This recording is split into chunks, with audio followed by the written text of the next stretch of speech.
Sorry about that. All right, what is up, everybody? Welcome to the UCF Fall Student Series Finals for Overwatch 2. I'm Cobalt. Joined with me here is Perky, and we're going to be bringing you guys some very high-level analysis of the great games we have lined up today. Yeah, very exciting. We got these two teams coming in here, about to start our lobby, and we're just really excited to see some great Overwatch going on. I think production is making sure. It's fine. It's fine. Mike needs to talk closer. What? Closer?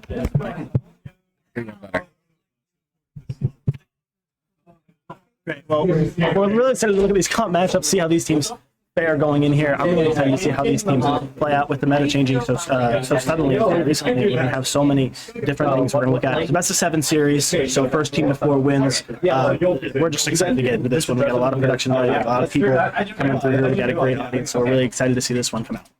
Yeah, a lot of interesting things going into it. One of the main kind of restrictions a lot of these teams go through whenever they make their teams is the point cap. This kind of stops a lot of teams from making these big super teams of all these high-level players. So what ends up happening is you have a lot of teams where you have a lot of players that have maybe a bit more experience, maybe a bit more time in the game, time in a competitive setting with some newer players. So you get to see a very interesting mesh between the new and the old, the established and the fresh.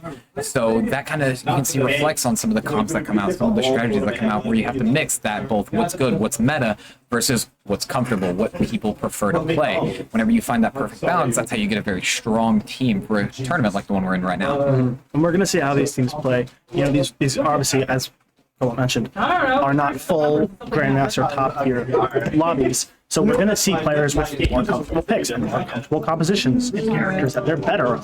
And so you might not see what you've seen before in Overwatch games where you saw teams running what you would assume is the best composition, like the meta composition. You're going to see a little bit more of favorable picks and a little bit more of, you know, this is what I'm comfortable on and I think I can do really well on it, so I'm going to choose that instead. And that's what's really going to be important, because you can't strategize against that. You have no idea. If someone runs out and says, hey, I'm going to be a Doomfist one during this series, you really can't do anything about that. You can't counter strategy. You just have to learn and engage and adapt to it as time goes on. All right, we need to make sure we can. We're heading in over. All right, so now we're going to pass it over to our casters, and they'll be able to take you guys through the games that should be starting very soon. And we'll see you guys after a minute. Yeah. Okay, well, I need something to put underneath it. You guys are on. Make sure to introduce yourselves and everything. You guys are on. Oh, right now, okay. Alright, well, guys, hi, I am Brandon, and I am Sarah. I will be your host for tonight's stream.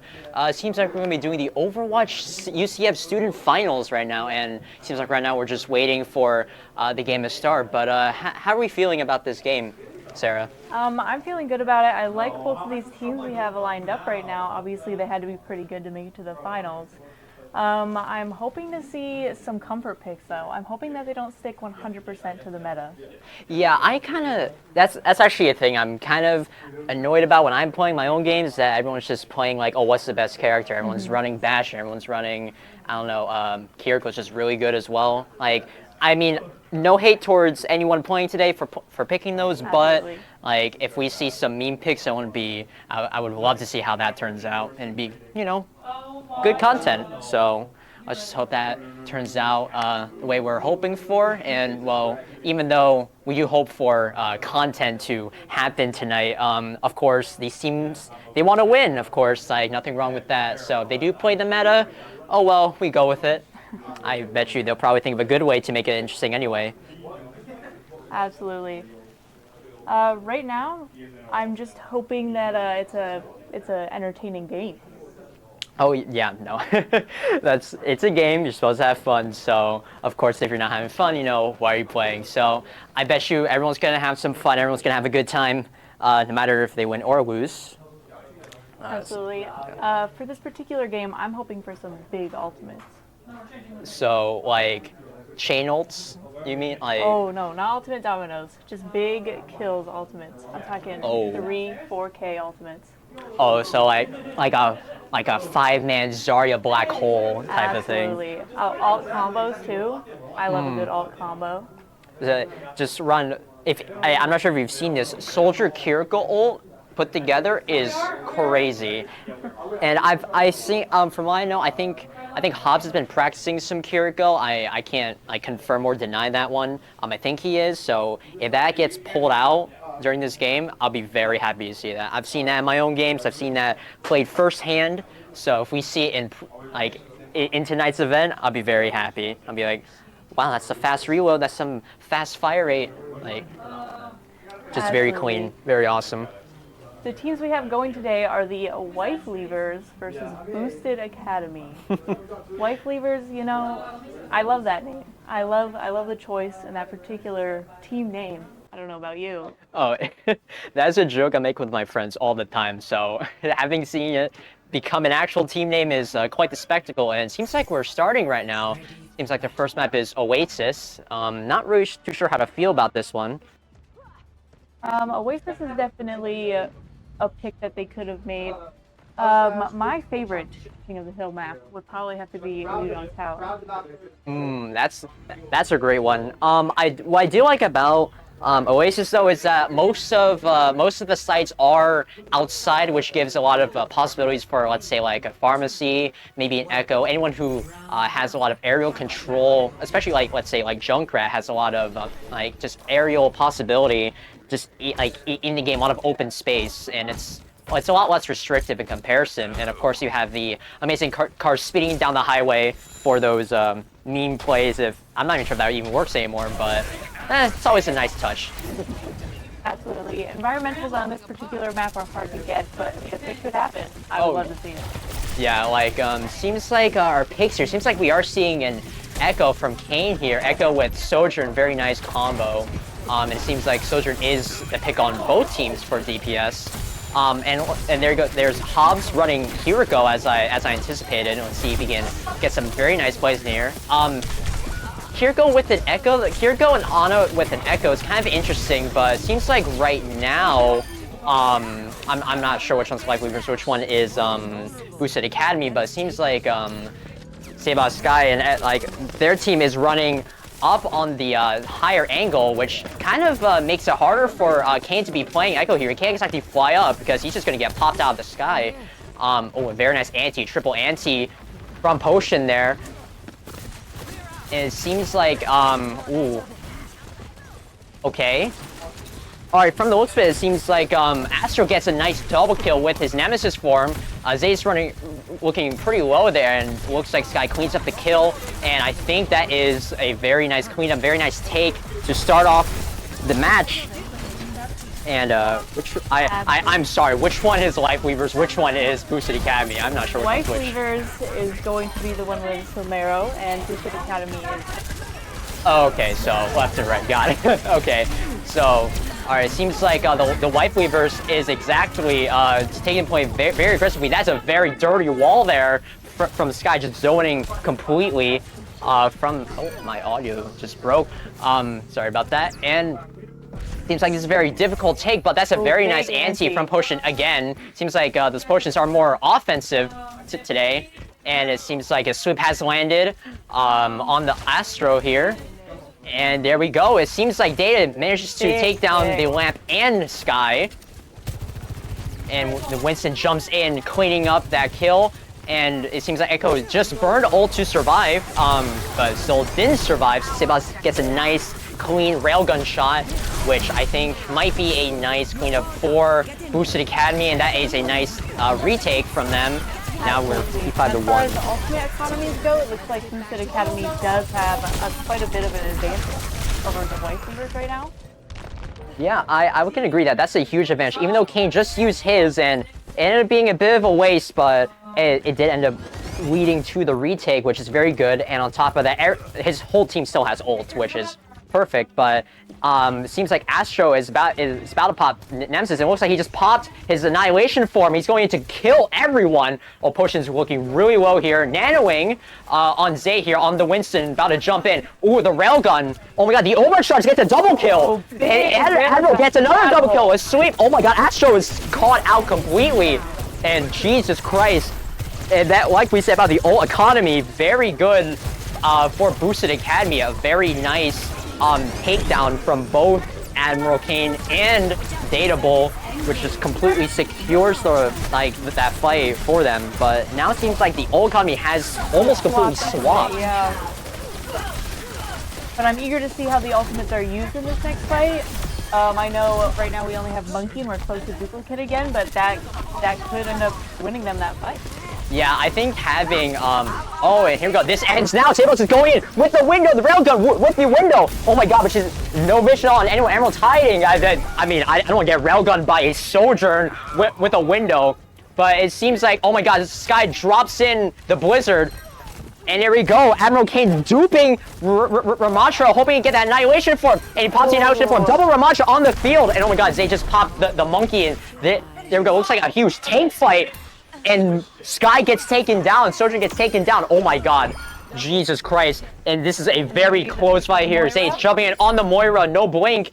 And oh my god. Oh, there goes the blink. Trying to escape. This is looking very bad for Samaro here. And yeah, things are looking very bad. Here comes Kane coming to clean up that kill. And Jesus Christ. Yeah, that's a... They did just pop, oh, and it did just run out, but, I mean, at the same time, though, that was very impressive from Samaro's part, and it looks like, ooh, despite all that, it looks like Boosted Academy does take this first round.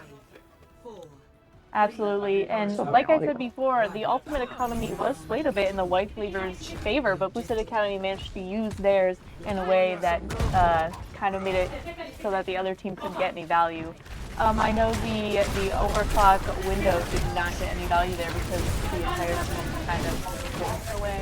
Yeah, I think that was definitely a very good positional play, but I mean, at the same time though, when you see an Echo, you have to be careful who you're playing yourself because, again, taking Ramatra and just like causing chaos right in the middle of the back line and immediately getting Annihilation Form, very impressive in my opinion. As an Echo main myself, I usually don't get ult that fast. That was instant, like 2 seconds in.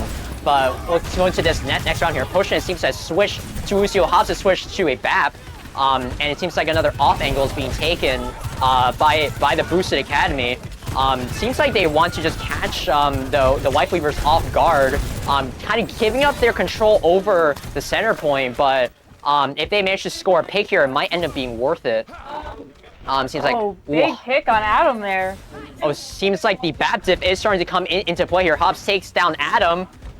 And oh my god, it looks like Astra's looking very healthy here, while Samara is looking very bad. Zane's looking very, very low here, and Sebas managed to clean up that kill. The Maywall kind of annoying both teams here. It's not exactly great, but there you go, another cleanup by Sebas. Sky takes another one. Looks like a triple kill by Sebas on Reaper here, and I think that is the White Weavers taking the point first on the inside map of Oasis. I don't know what the names are called.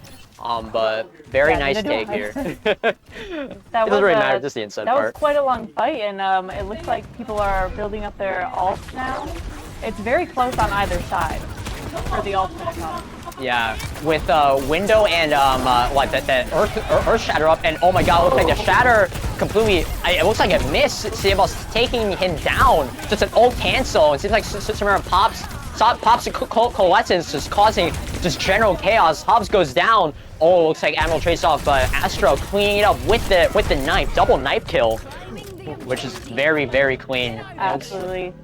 Oh my god, seems like the old economy though looks relatively even. We have the Blizzard with the sound barrier and the window. That might end up being very, very good for any retake. It looks like Blizzard is popped. Sable just gets executed by Sky here. Oh my god, sound barrier, but with the JQ Rampage just running in. I'm not sure if that's gonna work. Astro goes down at the cost of Data and Potion here. And oh my god, this might be a retake. Yeah, it's definitely a retake. Adam gets staggered a little bit. But it is looking 90-0 right now. Looks like the Boosted Academy is going to have to boost their way back up into a more, let's say, acceptable percentage on the point here.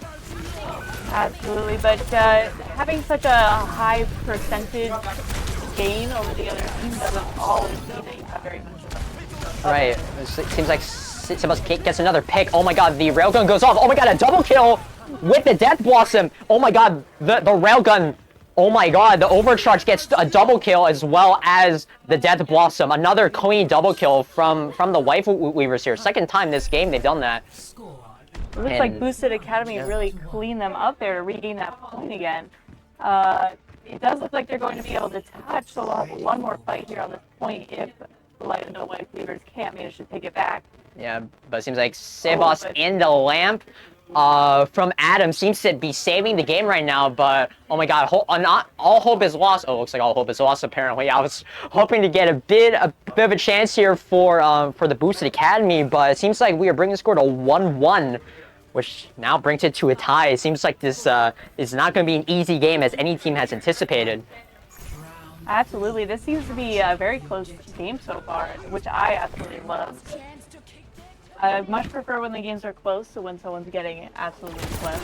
Oh my god, yes, it's always a lot better to see a close game, more dramatic, and of course seeing that overtime bar just hovering at the top of your screen is absolutely amazing. It seems like we are having some technical difficulties here, assuming everyone can still hear me. Oh, we're still on? Okay, cool. Yeah, we're not seeing the screen right now. But yeah, I think that was just very nice use of ults and just like, I think positioning was a little, I wouldn't say subpar, but it was definitely a unique way to be playing the inside of Oasis. But it seems like the next round has started. Can't switch back to his Echo because honestly, I would not want to play Echo inside. So now that we're back outside, Echo is definitely a very nice pick here. And it seems like most of the picks have gone back to normal, except Sky has switched to Soldier. Instead of also sticking onto his Reaper. And yeah, it looks like the classic comp of, was it Echo, Sojourn, Winston, and oh my god, I'm talking about comps here when that is an amazing double kill from Data here, and the jump from Zay just taking down Adam. And from the looks of it, this might be a one fight for the, sorry, not the White Weavers, the Boosted Academy. Seems like they're first to take the point. Absolutely. That fight was very well done on their part. They cleaned them up pretty quickly there. The double kill by Data Bowl was absolutely huge. Yeah, like I've never seen a kill like with an AOE. That's kind of impressive. Maybe a kill steal, I don't know, but it is always nice to see. But it seems like was it the White Weavers are trying this off angle for the push instead of going through main. Seems like Data picks up a kill on Sebas here. I don't think it was a railgun shot, but just a nice spray with the auto rifle. Kane seems to be having his dupe prepared. I don't know, I'm sure if he needs to use it because Sky goes down, Potion goes down.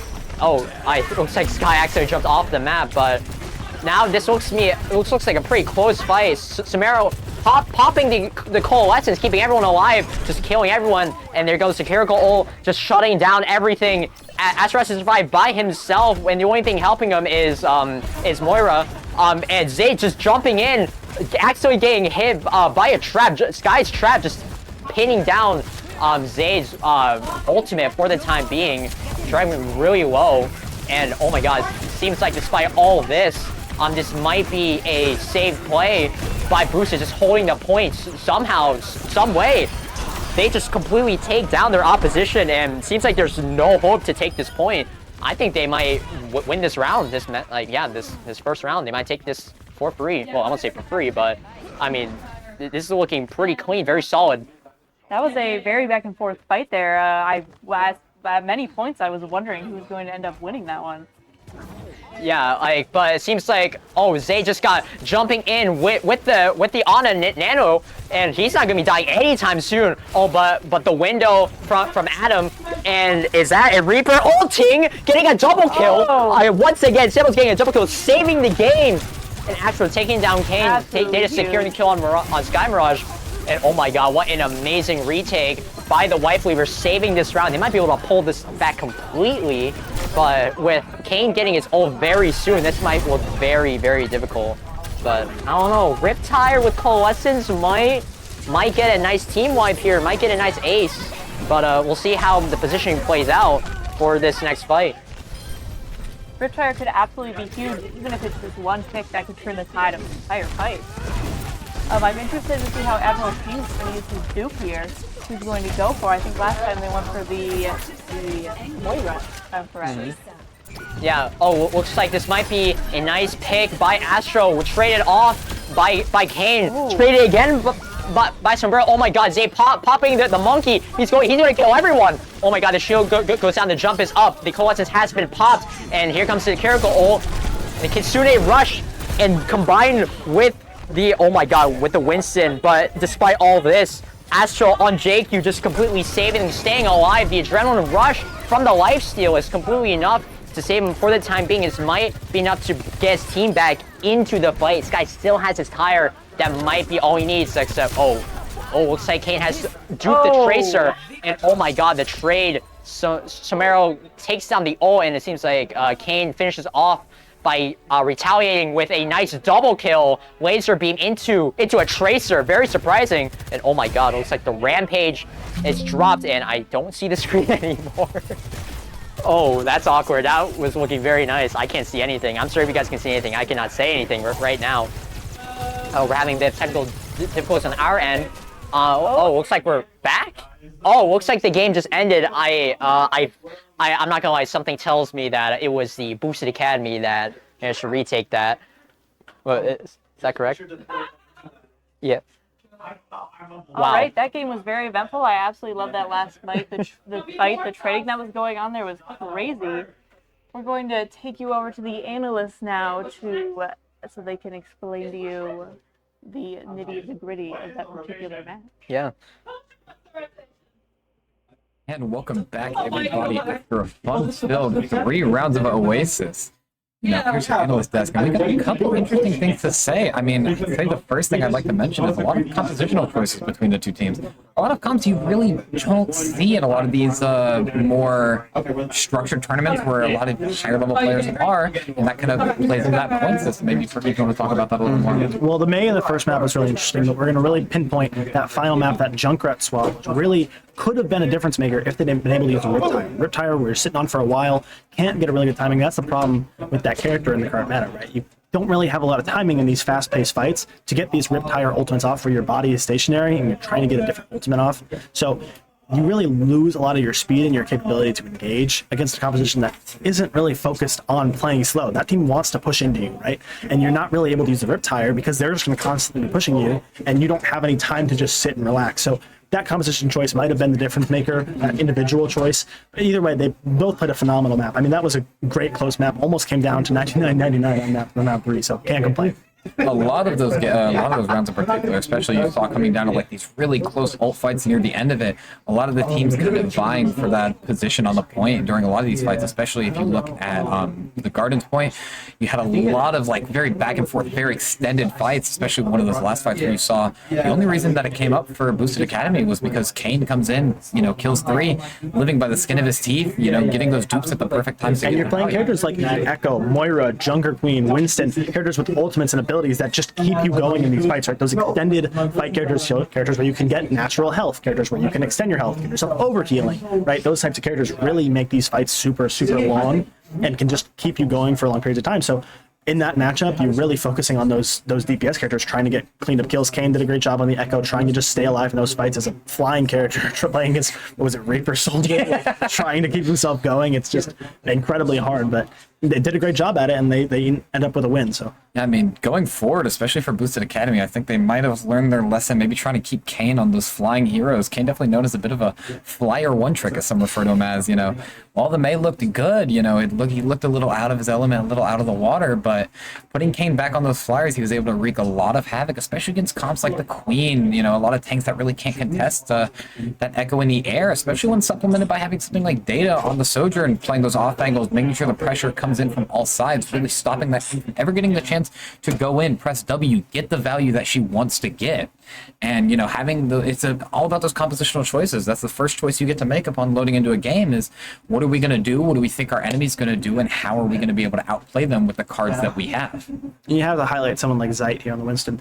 That was great. I mean, your ability to stay alive against a Junker Queen, a character that can give you that anti-heal effect where you can't get any healing from your team, and just be able to stabilize and keep yourself going with those minimal cooldowns and just juggle back and forth, keep your team in the fight without really being able to dive into that team. Winston is a dive tank. His primary purpose is to set your team up to follow up. But when you're playing against a character who's so strong and has all that bleed damage that Sugar Queen has, it's very hard to push into that. And he did a great job of managing that resource and making sure that he wasn't overextending, wasn't getting punished too consistently, but was able to do a good job simultaneously of setting up his DPS, right? Data Bowl on the Sojourn, Kane on the Echo, doing a great job of getting that damage needed to keep those fights going, but also end those fights when it came down to it.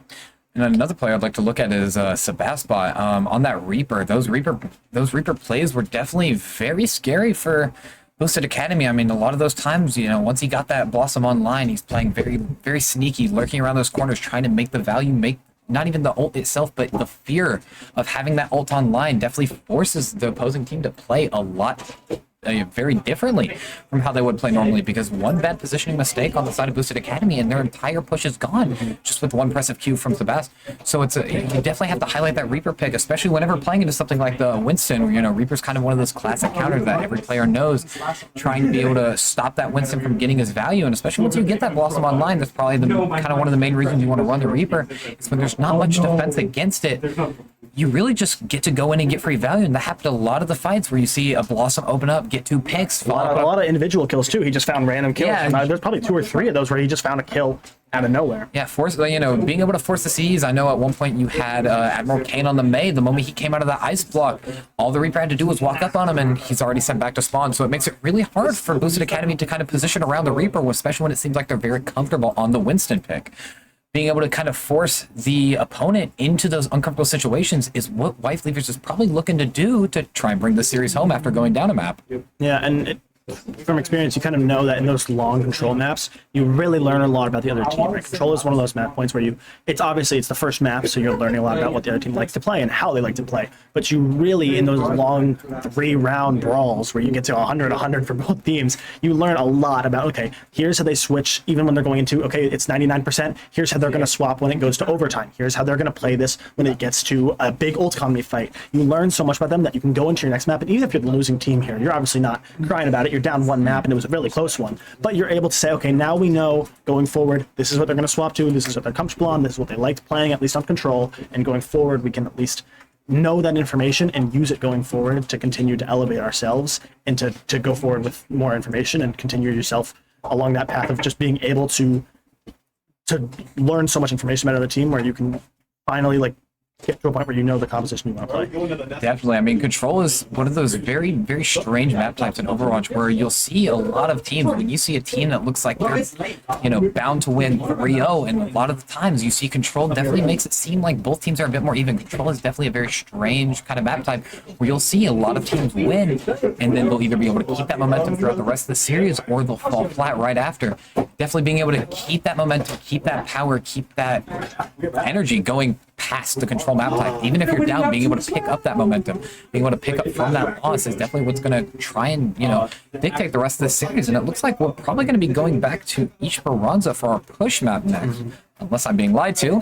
But if we do go to Esperanza, I mean, definitely look for maybe a bit more Winston from Boosted Academy. It definitely looks like maybe Wife Leavers have something in the pocket, as, you know, the Queen and the Ramantra are definitely not the preferred comps, I guess to say, on this map in particular. But maybe they have a pocket Winston or Douglas or something to definitely make a bit more value. I mean, Esperanza as a map, it's got a lot of small tunnels, a lot of small little pockets where you can have things like that Reaper Hide, or you kind of set your supports up. But at the same time, you're also giving opportunities to players like Potion on the Ana to just sit there and just farm nade after nade after nade after nade and just be able to entirely halt pushes with just one button on a 12-second cooldown. Yeah, I think this definitely leans towards the Boosted Academy's composition choice for the previous maps, where you had Data Bowl on the Sojourn, you had Potion on Ana, Hearts on the Hero Company, you have all these characters that are super long range and able to just sit back, play patiently, use your cooldowns to keep teams at range, and just have your tank push the cards. I don't know, Winston is the ideal pick. I think it's a great map choice going in. For both teams, if Wife Leavers picked it, they're obviously confident, and Boosted Academy should be very happy with the way that this one panned out for them. This is a great map for them to go into as well.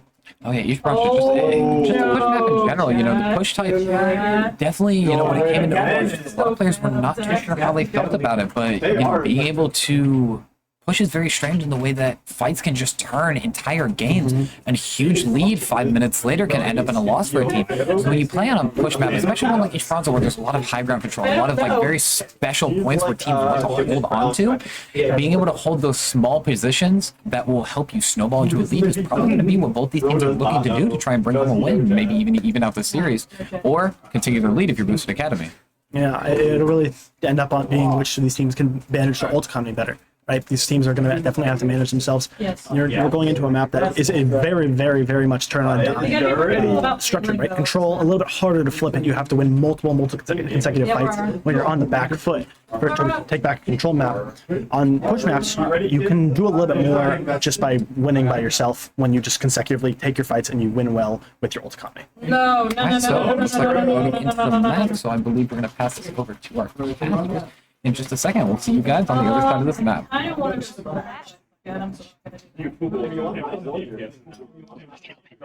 All right, welcome back. We're back with a push map next. This is Esperanza. I'm excited for this map. The last map was so close, and we had so many good team fights, and we had so much trading going back and forth, and really at no point could I predict where much of it was going, and those are my favorite types of fights. Yeah, I've always nice say very clean and even battle between two very sophisticated teams. I don't know what that means, but basically now we get a very open space. If Kane pulls out his Echo again, I don't know, he might have a lot of fun. And from the looks of it, looks like he is. Yeah, we see it. But on the other team, it seems like Astro has switched from JQ over to Sigma. And it seems like Sky and Sibbles are looking to take down Kane, be that anti-air force. Bastion and Sojourn, that's not very great for Echo. You're gonna get one tap out of the sky like that. But we'll see if they're able to do that, and we'll see if Kane has to switch off because of it. But it seems like right now, the idea seems like Kane and Z have an idea of going for like a dive comp, somewhat dive, a bit of a hybrid comp because Kiriko and Moira aren't exactly typed for that. Absolutely. I really don't dislike either composition. I know that you already said it, but Kane might have some trouble with their particular DPS line. Yeah. Even that Baptiste could give him a bit of trouble. Already he's backing up, having to attack. Yeah. But it seems like going for a flank. Oh my god! It seems like the Wife Weavers have some priority over the robot right now. No one's exactly pushing it though. Seems like the tank's already down. Sebel's getting a very nice clean kill on Zay here. And yeah, it seems like everyone was just reminded that the robot is the objective, and they're just now starting to push it. And it seems like they swap to the Sigma. Yeah, seems like it's gonna be a Sigma fight. We're gonna see who's gonna Sigma dip the other. And from the looks of it, it seems like the flank play by the Boosted Academy isn't exactly working. They're gonna have to reconvene. This is a very, very interesting way to play this. And this one's backwards, I'm not gonna lie. And here we go. It seems like Kane has duped over to Sigma. 3 Sigmas on the field. Seems like Zay takes down Sebel. Sky finishing the kill on Zay. Now there's only 2 Sigmas left on the field. And Hobbs gets taken down by the Coalescence. And I think this might be almost a team wipe for the Wife Weaver's. Data gets out with his life, barely just picking up that health pack just to get his health right back up there. I think this is a nice forward checkpoint for the Wife Weavers. And I think Sojourn's trying to contest that a little bit, but it's looking a little difficult. Even with his old Data, can't exactly fully push that. It looks like this team has to reset and try to just take the robot back in the next play instead of trying to go for like a cheese play. Absolutely, and even with the 2 Sigmas last time, Boosted Academy couldn't quite manage to get that rollout back. But let's see if they can do it now with Data pulling out the overclock. Seems like the overclock not hitting headshots, but it is doing nice damage. I stand corrected. Seems like that's a nice clean kill on Astro here. And oh my god, what is that melody? Indeed, as an ult from Z here. I'm not sure, did it hit anyone? Oh yes, it did. And there goes Sabos, and oh my god, there goes Sky. Kane just coming in to clean up the kills. Free reload speed. And oh my god, Daya getting that last kill on Adam, and I think that is a nice clean retake by the Boosted Academy. They're ready to boost that robot right back into the center and start taking that point, removing the forward spawn. And I'm not really sure who has priority here. With the current ult economy, it seems like the Wife Weavers has advantage. 3 ults compared to 2 almost loaded. They might be able to get a very clean take of themselves in this next fight. Absolutely. I'm eager to see how these ults are going to be used on both sides. Looks like Kane has taken the Bastion. Oh my god, looks like the Dream, and that is an artillery strike inside. Oh my god, Astro going down to the mortar strike, and it seems like that is a nice take by Kane, just completely wiping out the enemy opposition with just lighting him up with Sentry mode, just running it down almost, because you're picking Bastion and you're Echo ulted. I mean, like, you can just run in there, no worry in the world. But with that said, the Wife Weavers have every single ult. This next fight is almost guaranteed to be in their favor, but almost with forward spawn. Oh my god, I need to stop talking. Sebas getting a nice kill with the overclock. Double kill with the overclock. This is a Sojourn diff. Oh my god, it might be a Sojourn diff. Sebas taking down Data Sky, getting that final hit. And Jesus Christ, this is looking very bad for the Boosted Academy. But I mean, like I said, 5 ults is a bit hard to beat, and only 3 of them were used. Absolutely, that was a very clean fight, and yeah, they still have 2 ultimates left, but the Boosted Academy are coming up on their ults now, so it's really anybody's game still. Yeah, Data getting his own overcharge very soon. Zay having, oh my god, about to lift up the whole enemy team. What is that melody? Melody of death. He's going in, Admiral, just cleaning up the kills. Oh my god, that's a 4K. Oh, is that a 4K? Oh my god, it's a 3K. Oh my god, it's ending so badly for the Wife Weavers. The laser beam to finish it off, and Kane has his ult once again. Echo charges up very fast, and that is a nice clean retake by Boosted Academy, just completely getting that nice ult value from Z here, just lifting up the whole enemy team, just taking everyone down to half health, and just getting cleaned up by Kane, just with the laser beam, with the shots, just absolutely clean. And this is looking right back in favor for, oh my god. I should stop talking because Sky dropping in the mortar strike, breaking the lamp. Oh my god. Oh my god. Jesus Christ, the window just completely screwing up everything, though. Sky Mirage with the 3K on that fight.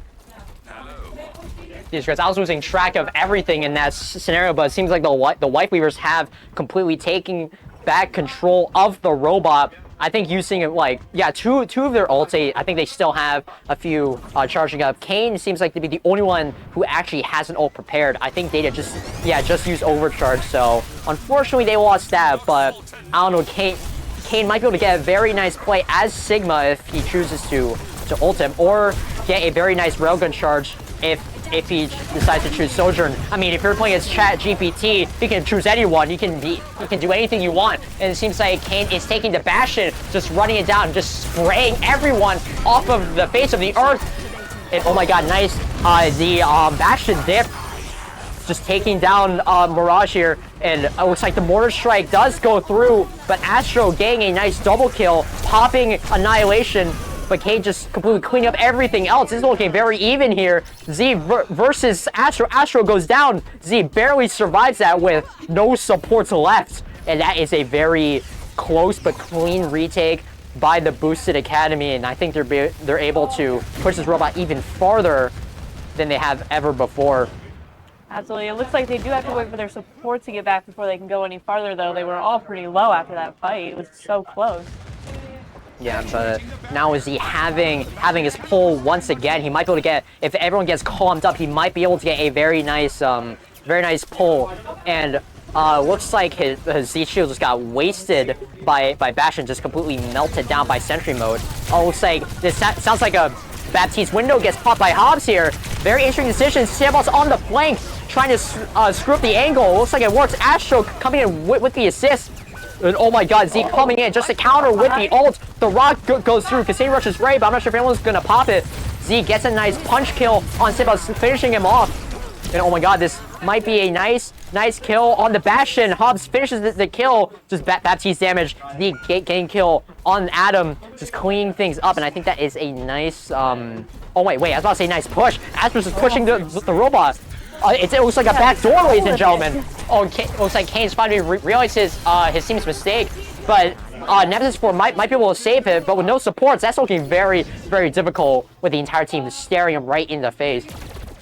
And like, even though like the team, like his team didn't really have a tank in the fight, Astro's sacrifice might buy his team time to make some sort of play here, which it seems like might be the plan. Kane has duplicate. I'm not sure if he's going to use it, but I don't think it's really necessary. Z takes down Sky, and I don't know how this is really looking. Astro's play is not looking that worth it, like in hindsight. Like he comes back, takes down the dupe. Data getting a nice double kill. Z finishing off Sabos, and I think, oh my god, Z is just going to clean up Astro and push the robot again even farther. So, I mean, I like the idea, but I'm not sure if White Weavers can really do a backdoor with their tank. Might have to do it with someone else. Seems like Sebas has switched over to Cassidy. I almost said McCree. But it seems like this is looking like almost a desperate defense by the Wife Weavers. Forward spawn is activated for the boosted Academy, and they're again boosting their robot right into spawn. And Adam drops the window. Astro running it in with Nemesis form, and oh my god, the clean railgun shot by Data finishing him off. Sebas takes down Z. The tanks are down. And it seems like, oh my god, it's just DPS fight right now. Hobbs still has his window up, hasn't popped it yet, which might be good on this very long angle if his DPSs stay alive and get full value out of it. Kane drops someone down to 1 HP. I'm not exactly sure who yet, but it seems like the window is popped. Hobbs is trying to solo that window, and oh my god, the mortar strike, getting a oh my god, I almost said double kill. Gets the lamp and the Ana.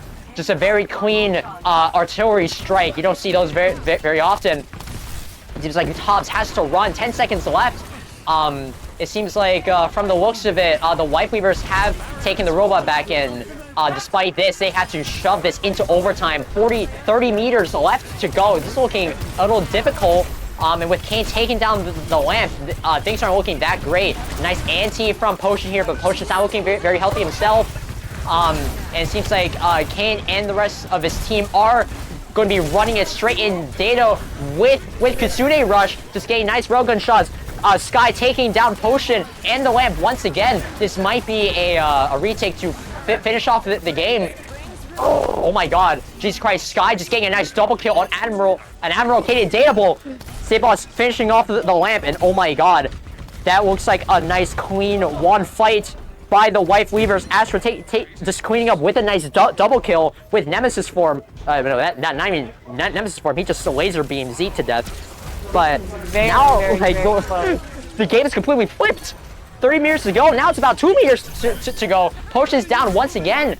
The game is in overtime, but this might be a pull, like just a nice game pulled back by the Wife Weavers. This will get very close. Oh my god, Astro takes on Hobbs, and I think that's game.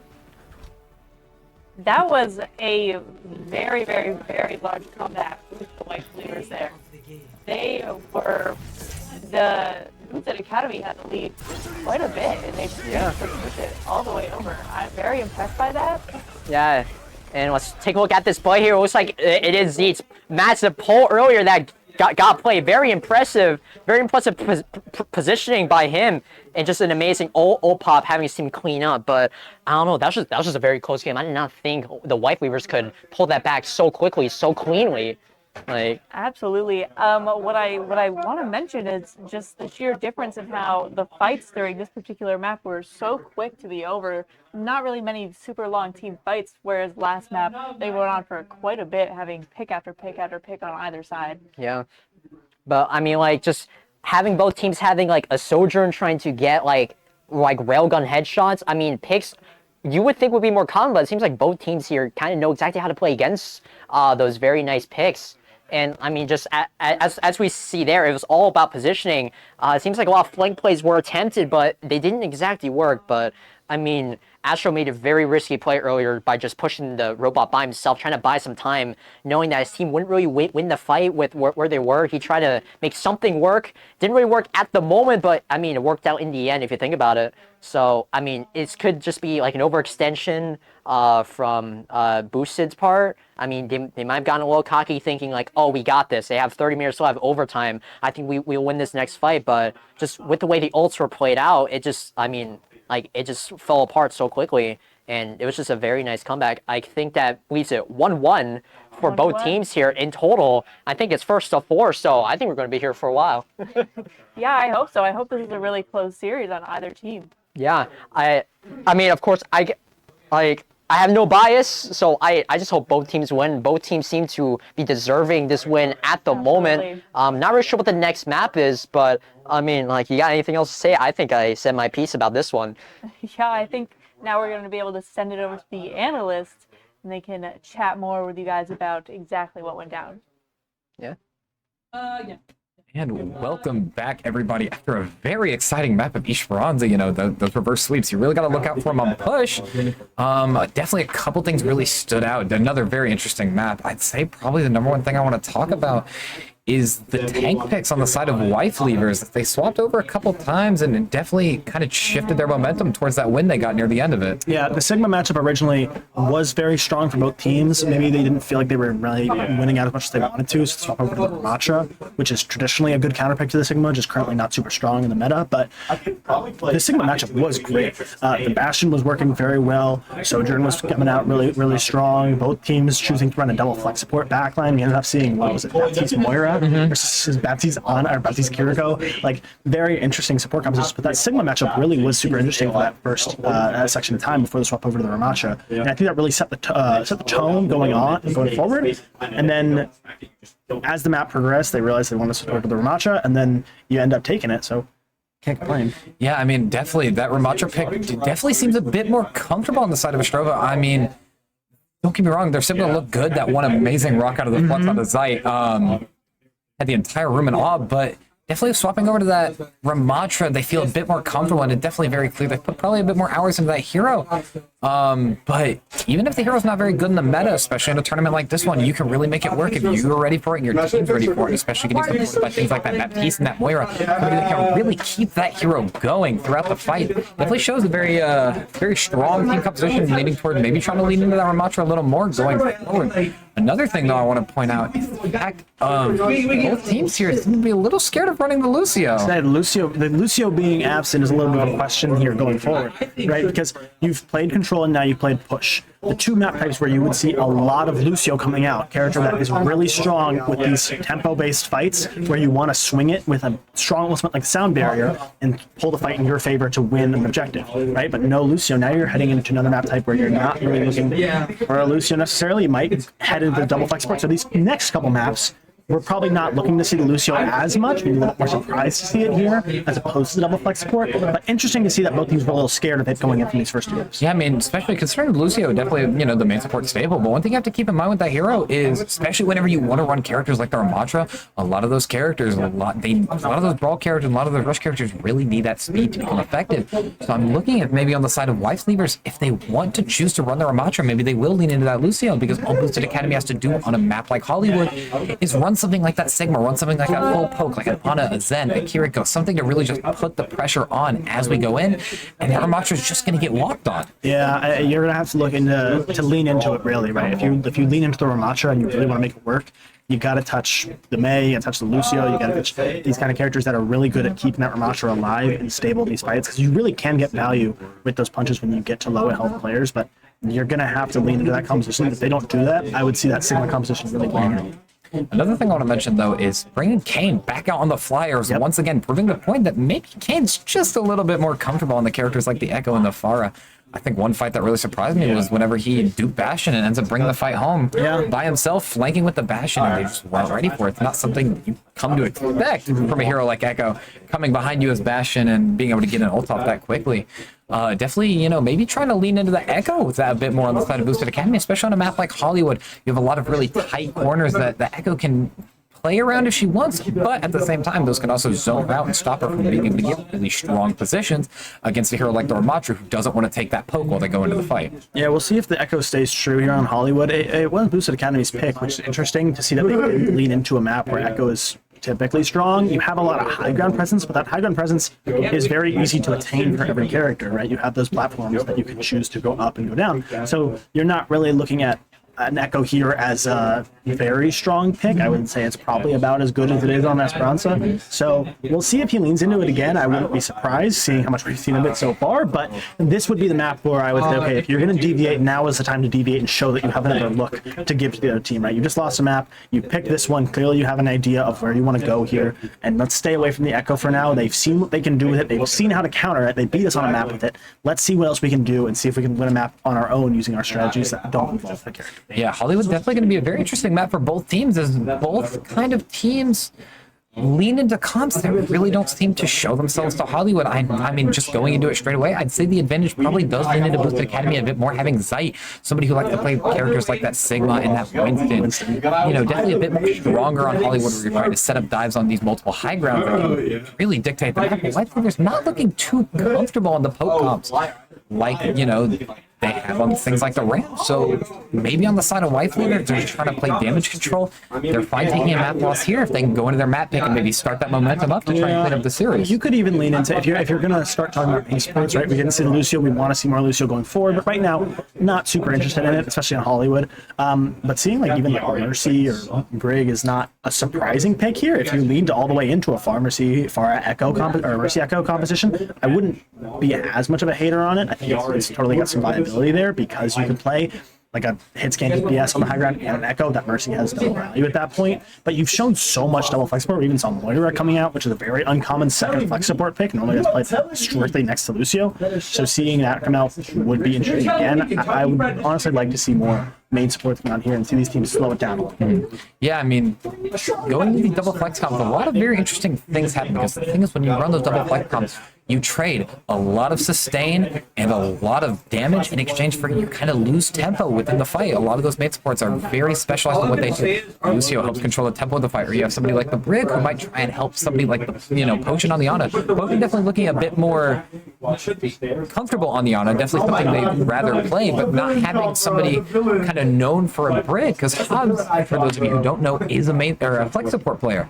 So not having that Brig, maybe if White Sleepers tries to lean into the dive and abuse Potion's, you know, Potion's just lack of support, because Ana can only do so much by herself. Both those cooldowns, if you don't have them, you really don't have a way to defend yourself whenever you have something like a Winston or a Devo or a Doom or even a Ball coming for you, trying to just take you off the map and turn the fight into a 4v5. You feel pretty confident here starting on defense for White Flavors, if that stays true, right? The Baptiste from Adam was solid, right? And you're looking at a composition where like first point and second point extremely high ground heavy, right? Extremely. Third point, you lean a little bit away from it, but regardless, right? That Baptiste is going to be very good at controlling high ground. If you lean into characters that even aren't very strong right now, Ashe, Cassidy, Widowmaker, right? These types of characters that can play these super long ranges that have this higher presence. Soldier 76, another great one.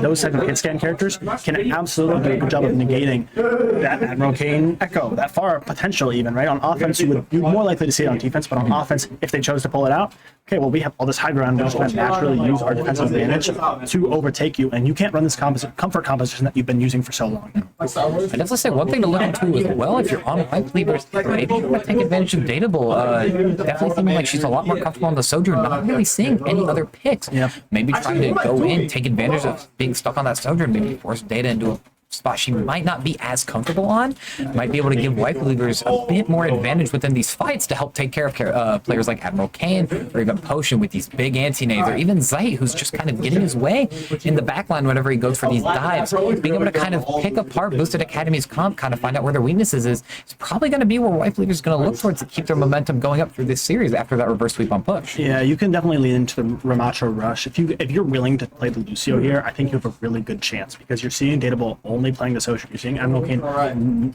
almost exclusively play the Echo, I'm pretty sure. So if you say, okay, we're going to go full rush, we're going to lose your speed, and we're going to burn down your tank, and there's nothing you can do about it, and your DPS don't have enough time to get any value, right? Admiral Kane, Dateable need to play these long fights to try and get poke damage eventually to get to a point where you can use that Echo Beam, or you can use that shot from the Sojourn to find alliance to get that kill. you're really not going to be able to do anything. So the rush composition really is the bread and butter here to make that composition work. If they don't choose to do that, and I'd be a little bit concerned here going forward to see how they're going to make this one happen. Definitely. I mean, one of the things I want to kind of bring the attention to is that first fight on Esperanza. We saw both teams were kind of uncomfortable. Both seemed a little unsure, very split apart. Neither team looked like they really wanted to control the tempo of the fight, and that kind of comes in with not having a Lucio or another character who's really strong controlling the tempo. Zig can only do so much. So whenever you have these really split fights, you have two teams that are scared to take hold of the tempo of the fight. Then if you're the opposing team, you just go, you play something that can take advantage, grab that tempo, hold onto that fight, and keep the advantage going through the entire fight. Give yourself the momentum required to continue the fight. Game, going into the point, into the payload, and eventually, hopefully, into the win. All right, well, we're going to flip it over to our casters now and see how this fight, this map goes on. I'm really excited for this one to see if anything changes going forward. We'll be back with you after that. We're running monkeys and we're all tied up right now, 1-1. Yeah. So this is super exciting. Yeah, I love Hollywood as a map. Hybrid maps are always very interesting to see because, I mean, of course, you have the same, like, you have both the point and payload type of plays you have to make, so you have to be able to adapt to both, and once the point is taken, you have to adapt very fast, and it's just going to be very fun. Also, you guys notice I've been in chat. I'm reading your messages, not mid-match, but in between. I'll be sure to check that out and talk to you guys for a little bit. But as of right now, let's see what we have here. Seems like Sabos is playing Cassie on his own map. Sky is going back to his Mei. It seems like Kane has made a full-on switch to Widow here. I think Widow on offense is an interesting decision. And I think on top of that, Potion switch to Brig. And Zay is on Orisa right now, which is pretty interesting for offense. Is a very, I think it's very interesting to be picking these characters on an offensive like push. Widow on offense, especially on like Hollywood, is I don't know, a bit risky. And oh my god, it looks like Sky is just harassing with like the wall. Swapping to the Echo. No awesome Widow plays for us. Oh, I'm a bit disappointed. last minute switch. I think was it? Yeah, like Echo just plays pretty nice into their team right now. I mean, Sky's like Sky's Mei shots are exactly gonna be hitting, and Cassidy's like revolver falls off. And I mean, at that point, you just gotta pray that the grenade hits. But it seems like Sabos does get his worth out of his pick. And gets a pick on Zay here as Winston. Seems like the off-angle plays from Boosted aren't exactly working. They might have to adjust their strategy a little bit because it seems like this is a nice wipe here for Wife Weavers. Oh, it looks like Admiral Kane hiding in a corner over here. Walked right past him. Seems like Stealth 100 has been achieved here, completely sitting right under Somero's nose. Let's not tell anyone that one. But it seems like now the Wife Weavers are setting up a very nice high angle to mitigate Echo's like high advantage. But with the flight potential, Z and Kane just go in and clean up Baptiste for free. Seems like Astro has made it onto the point, just putting down all that pressure, takes down the Winston, and oh my god, seems like Kane on the flank, using the laser beam on Samara, but you know, he doesn't need it. And I think that is a nice site take from Boosted, very quick. 2.5 minutes left is a pretty nice time to have when you're on these hybrid maps. And let's take a look at this ult economy here. What do we have? It looks like we're coming right out with the Echo ult. Yeah. Oh, a bit of an overextension. Almost dies for that. Looks like he's gonna have to get bailed out by Potion here. I think that was I don't know if that was meant to be a limit test or anything, but yeah, I was about to say they're about equal, but I guess I can't say that anymore. Yeah, it seems like Astro has his pull. But seems like Potion's about to have a nano prepared for anyone, really. I mean, if you nano a D.Va, I mean, D.Va's not dying.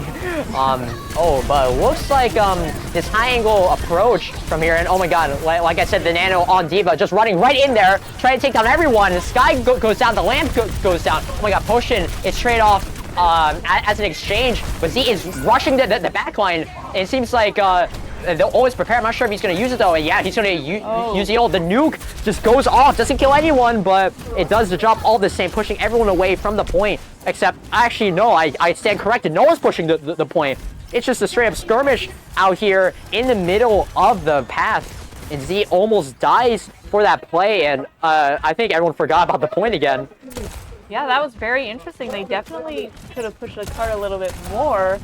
I don't really know what's going on in that back line, but it looked like it was going to be a win for the Boosted Academy. Yeah. And then they just kind of had to back up a little bit at the end there. Oh, it looks like, Astro almost dies there. Sky taking down Kane from the sky. He switched to Soldier knowing that, yeah, we're going to need some of that hit scan to take down Echo, which was a good choice. And here comes the overcharge. Yeah, he's going to end this right now with a Kitsune rush on top. Oh my god, she's going, she wants to get this kills, not expecting to land the shot. Oh my god, Samaro just completely shutting down the overcharge with a Kitsune rush kunai. Z is completely cut off from his team, just has to run away. Health is looking very low here, looking pretty bad, but oh my god, looks like his supports have bailed him out of that. And it seems like the consensus is right up here. Adam has his window, but just, oh my god, Kane is taking Sigma. 2 Sigmas on the field. 3 Sigmas, wait, yeah, 2 Sigmas on the field. I'm not sure if much can be done about this, so, oh, and is that a knockup by Kane? No, almost there, almost got it. Oh my god, he got the knockup. The universe sinks to me, but it doesn't sink to, oh my god, Z with another nuke, taking down Samara Astro, just taking down Potion. Oh my god, just the traits are going back and forth here. The Wife Weavers hold back, just hold the defense, just hold the line. Oh my god. It's like, they are doing a I'm speechless. fantastic job at holding this. I keep thinking that maybe the fight is going to tip into Boosted Academy's favor once they get a pick or two, and then they continue to hold it, and then the other team gets a pick or two. This is looking a lot like Oasis. Yeah, I'm like struggling to keep up with like how much things are flipping back and forth. It's just trading, just trying to take things out. Emerald switch to Genji, going for that full-on assassin diver, and it seems like it's starting to work here. It looks like Astro is just caught out, and oh my god, here comes the Nano. Z is unkillable at the moment, just taking down Adam, and it seems like a counter for the window that's been popped. I forgot who popped it. Oh, it looks like Adam popped the window. Admiral Kane chasing down chasing down Sky here. Sky's looking very low, sprinting, keeping him alive, helping with the strafes. Kane's projectile fire can't keep up. It's just too fast. The health pack. The clutch health pack by Sky, keeping him alive, and now he's got the tactical visor, and it looks like Samaro almost has Kitsune rush ready, so we might see that Kitsune tactical visor play. We'll see how that turns out. Kane gets a nice pick on Sebas here. McCree Cassidy versus Genji. It's not very great for Cassidy. It's a bit of a stressful encounter. It seems like Data, she's trying to kind of position, trying to find that angle. Oh my god, looks like, is that the Kitsune rush visor? Oh my god, and that is a triple kill by Sky. Absolutely amazing work, amazing synergy by the Wife Weavers, holding that payload back just enough, and now there are 15 seconds left for Boosted Academy to boost that payload into the checkpoint. I keep making that joke. I need to think of something else. But with the Deadeye ready to go, Sebas might be able to get a very clutch play just to hold things back. Seems like Kane. The Dragon Blade goes down. He has to give it a hit, give it his all. It's high noon, baby, and that is a nice free kill, and that it goes down. And Samaro takes down I was about to say the lamp, but it seems like Z is taking down the Sigma with the ult, and Sky actually pulls himself up with the with his rockets, and I think that is a nice defense, ending that round in favor of the Wife Weavers. They just completely defend that super well. The Boost Academy didn't exactly get that get that payload into the checkpoint, so close. But now it's a matter of, can they do the same thing to the Wife Weavers now that they're on defense? Absolutely, and that Soldier Visor, which was almost a 4K, was so clutch. You know what that reminded me of? Yeah. It kind of reminded me of God's gift to Overwatch, aka Ken. He has great plays like that all the time. Oh my god, I love that. I did the exact. I see tactical visor, Kitsune rush, with my brother all the time. I'm not joking, I play with him. He does the exact same thing with his Kiriko. It is so fun to watch, so fun to see, and just getting those plays. I bet you he gets play of the game for that. I'm not gonna lie, yeah, he might still play with it.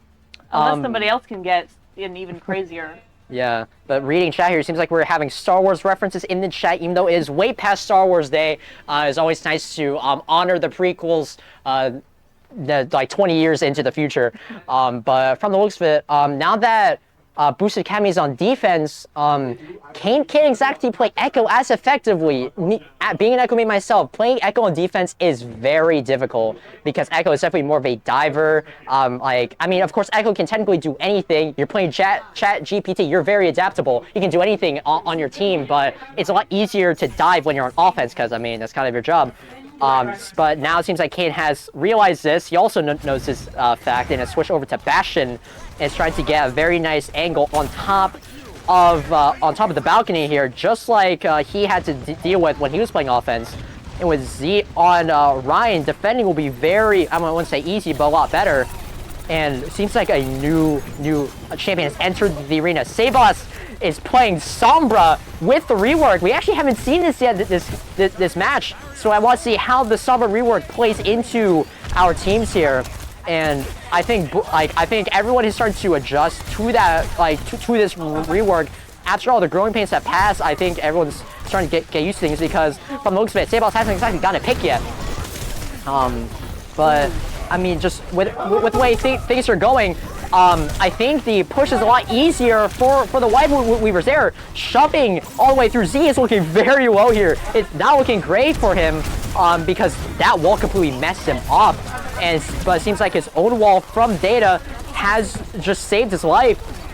But like I just said, the take is a lot faster for the White Weavers. They have their offensive plays ready to go.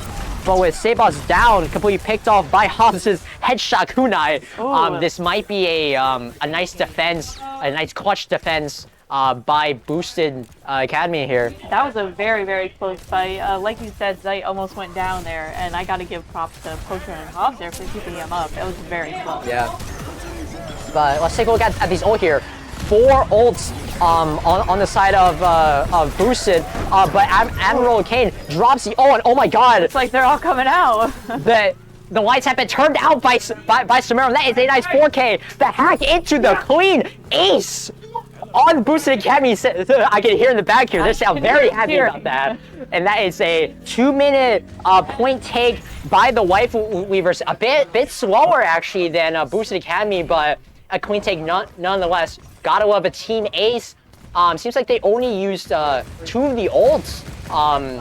Wait, no, I messed that up. 2 ults were used on the side of Boosted, but for the White Weavers, they used, I think they used all of them, because they had all 5 walking into this fight. Yeah, they used 4 ultimates there. Yeah. That's a lot of ultimates to use to win a fight, so we'll see if that ends up being a trend here. Oh, here comes the Kitsune Rush. No tactical advisor this time, but an anti completely shuts things down for the moment. But Data, she's about to get a Blizzard here. I'm not sure if she's going to use it because the fight seems to be almost won already for her team. And Simon's dashing through. He needs to pick up that health kit because he almost died for that play. But it seems like Astro gets a nice double kill with his fist on Z and Data. And I think this is a nice push here from the White Weavers. Admiral has to back up. He gets slept, and he's looking pretty low. The healing grenade from Boshin doesn't exactly reach him in time. But, oh my god, things are now looking great for Boosted Academy here. They're getting shoved hard. Z has to use his dash to run. But with a last second window, Potion goes down, but he gets his ult. He gets his ult plates nonetheless. Astro's ult finishes off Potion. As a matter of fact, with the nice little wave from Astro, the payload has waved over into the checkpoint. Oh, here comes the Dragon Blade. The Dragon Blade goes out. Sabas is going in. He wants to get planted. The Blizzard finishes off Ana. And Hobbs just gave some nice kills. A lot of trades going back and forth. Z takes down Sabas with the Dragon Blade expire already. This might be a oh my god, a clutch defense 1 meter away. And wow, that was an ace. that was very, very close. They were able to clutch that though. That was such a good team fight. such good ultimate usage there in terms of the boosted academy. Yeah. And it seems like we're back down to a neutral game. No one really has ult coming up soon other than Hobbs at 85%, which is still going to take about a fight to use it or just use it mid-fight. But, I mean, the Boosted Academy still has some time to pull this back. And it seems like Kane has just given up on trying to play for the meta and just switched to playing Echo on defense, which I do the same things sometimes, so I can't blame him for that. But from the looks of it, it seems like the Kiriko ult does go off, and the Blizzard. Oh wait, I said it wrong. It was I don't think it was Blizzard, but Kane drops in, ulting the Sigma, and he's ready to drop in 2 Sigmas onto the battlefield. Z finishes off Astro with a fire strike, but Kane's right behind him on his tail, prepared to do some damage. The Potion executes Samaro with some nice burst auto fire shots. Those are not the same thing. And that is a nice clutch defense from the Boosted Academy, pushing that pillow back even more. The meter count is no longer on the screen, so it's no longer as close. But Kane's ult is down, but the window from Potion is right back up. And Astro, on the other hand, though, has his gravity pull, and he's on the flank. Everyone's grouped together. If he knows, he might be able to get a nice knockup. Oh, but from the looks of it, and he's gonna pop it. The universe sings to him, and he sings to him. A nice team kill. Oh my God! And that is a nice push, and it seems like Kane could not save the day. And oh my God, the Wife Weavers win the 3rd game of this finale match. What an amazing display of skill from the Wife Weavers, and of course, by the Boosted Academy. And there we go, Astro. Oh my God, I thought Astro getting the play. It was actually Savon's with that amazing 4-man hack at the beginning of this round, just securing that amazing insta takedown, team ace. Just securing it for his entire team. Absolutely worth it in the end. And now I think that brings it 2-1 in favor of Wife Weavers. That was very close. At the end, they had a lot of good fights on both sides. For both of them, they were getting pick after pick. It was going back and forth there for a while. It was kind of a mixture of our last 2 maps, where some of the fights ended up being super long. Some of them obviously ended up finishing quite quickly. But yeah, overall, I thought that map was very good. Yeah, I think just like with the neutral game, it is pretty even. That's what I like about games like these. Until ults are popped, it's just trading kills and seeing like, hey, did I win the coin flip, right? But once ults are popped, that's when that's when you can see the skill from both teams come in. The synergies, all of like the just crazy fast aces are just like astonishing to watch. It's just stuff you wish for in your solo queue. But in this, it's sort of the expectation. You have a team, you coordinate things, it's like, hey, I'm popping ult, let's go.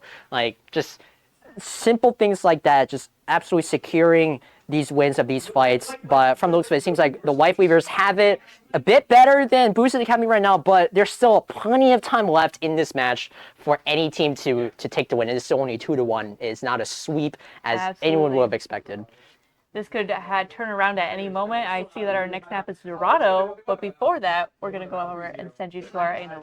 Yeah, we'll take a small break. I'll take a look at this chat for a moment. I'll talk to you guys a little bit. I'll see what you guys have said. But yeah, let's take over to the analysts to provide a more detailed, educated description of this game. All right, welcome back, everybody. Another fun and exciting round of Fortnite. So a couple of very interesting things that came out there. I mean, what to talk about first? I guess probably the thing that stuck out to me first was that ride comp. The Reinhardt composition. Definitely. Starting that on defense was very interesting because you're playing that poke competition where they were sitting on the high ground and they were waiting for the team to push into you, which is traditionally good back in Overwatch 1 when you had an off tank who was also very good at being able to control that high ground presence and be able to push point. But your Reinhardt can't drop to this point because it's really hard to get your Reinhardt back up. There's a lot of things going on there, a lot of layers to that. But the sum all is that it's kind of a strange pick to not see it, especially because on offense we saw a poke composition, which you would traditionally see on the defensive side, and the rush composition was on the defense side, traditionally on the offensive side. So a little bit of a flip there, but if both teams did it, then it kind of evens out. I definitely say maybe some of what we talked about before this map might be holding true. You see Kane not on that Echo, on that instead, and you see Data on that May rather than that Sojourn, and it definitely looks like Boosted Academy looks really out of their element, a little scared of what's going to happen, which whenever you're against a team like White Leaders who are leaning very hard into their comfort picks, whenever you're not as comfortable as them, then you're just going to be constantly falling over during these fights, and we definitely saw that White Leaders almost full capping pretty much with no opposition, especially taking these really long fights that Boosted Academy just didn't have the economy to take care of. They weren't able to get those quick ults like the Shatter because the round was constantly getting poked out by the Sigma, getting harassed by that Sombra earlier, and a lot of progress was just blocked because Boosted Academy could never take a second to grab control of that game, grab control of that tempo, and start playing the game on their terms. They were constantly on the back foot because of the pressure that White Leaders was exerting on them. So maybe going forward, Boosted Academy might try and stick even harder towards that Sojourn and that Echo. I mean, a map like Dorado definitely might lean itself into that just a little bit harder. And the willingness to play main support needs to show up here at Boosted Academy, right? If you want to play the Sojourn, the Echo, either one of those characters, you need to start thinking about having a Lucio or a Mercy. And you need to have that conversation because if you keep playing this double flex support idea, you're just never going to get it done. I don't think. They've figured you out too much. They've kind of come to an idea of how they want to play against you. And if you don't swap now and you start to realize that you need to branch out more, even if it's out of your comfort zone, you're not going to get that. I really don't think you're at this point, right? Your Echo just needs to do more, and you can't really do more. Yeah. You don't have the possibility. Even if you nano, you get a dupe every fight. It doesn't really matter if the other team really has figured out how to play against you. When Kane is playing 3 flanks, and off the rip in the last game, we saw him sitting in the back corner of Hollywood, just trying to wait for a flank to come through, and it ended up working out. But that won't happen often enough where it becomes valuable by the character.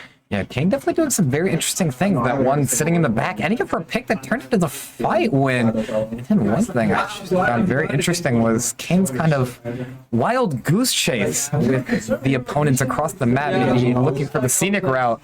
Affectionately on the desk, we refer to that as a Kane moment, and I look forward to many of those coming forward. But another thing I want to look at is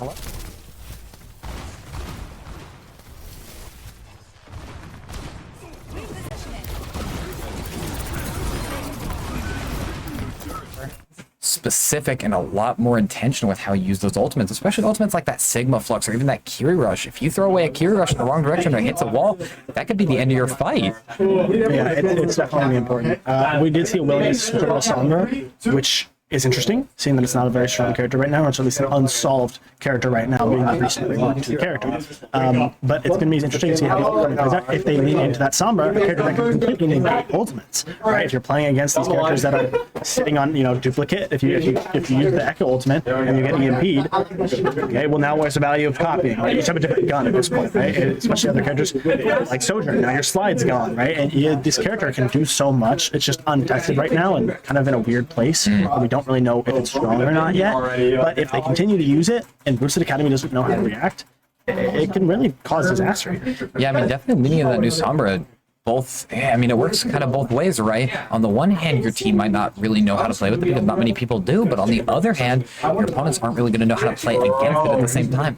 Although one thing that is kind of interesting is looking at how people have started to kind of develop the new Sombra comps. A lot of them seem to play Sombra with a lot more of these rush comps, a lot more of these brawl comps, like the J Queen and all of that. But all those comps have one thing in common, and that's the Lucio. Yeah. And Lucio is, put him on the back of a milk carton, but he's just been nowhere to be seen this series. I mean, I hope he's okay. I don't know if he got sick, called out, but I really want to see some Lucio. This won't be the map to see him, though, unfortunately. Hope. I mean, you never know. A lot of these teams have pulled out some very interesting picks. If I see Mercy here, very, very expected, right? Like a very common pick here with the Pharah, with an Ashe, with all these these long range characters. I wouldn't expect to see the Lucio here, but you're correct. In general, we need to see more. We're seeing White Leaders take up a 2-1 lead here and only losing under control, a very close control map, mind you. And that was the first map out of the 3 so far that hasn't looked as close. White Leaders definitely didn't win on time bangling super heavily, but definitely holding a team to second point and doing a very good job of it means that you're feeling pretty confident here. You're coming off of a 2-map win. You only lost control. You knew it was close. You feel good. You're going forward strong, right? All those factors really lead to a lot of confidence. Boosted Academy needs to take one back. They need to take back now.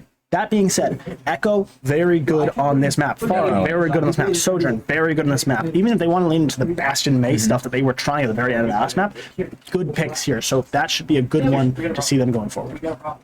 Another thing I want to kind of bring the attention to is just this next map, Dorado, right?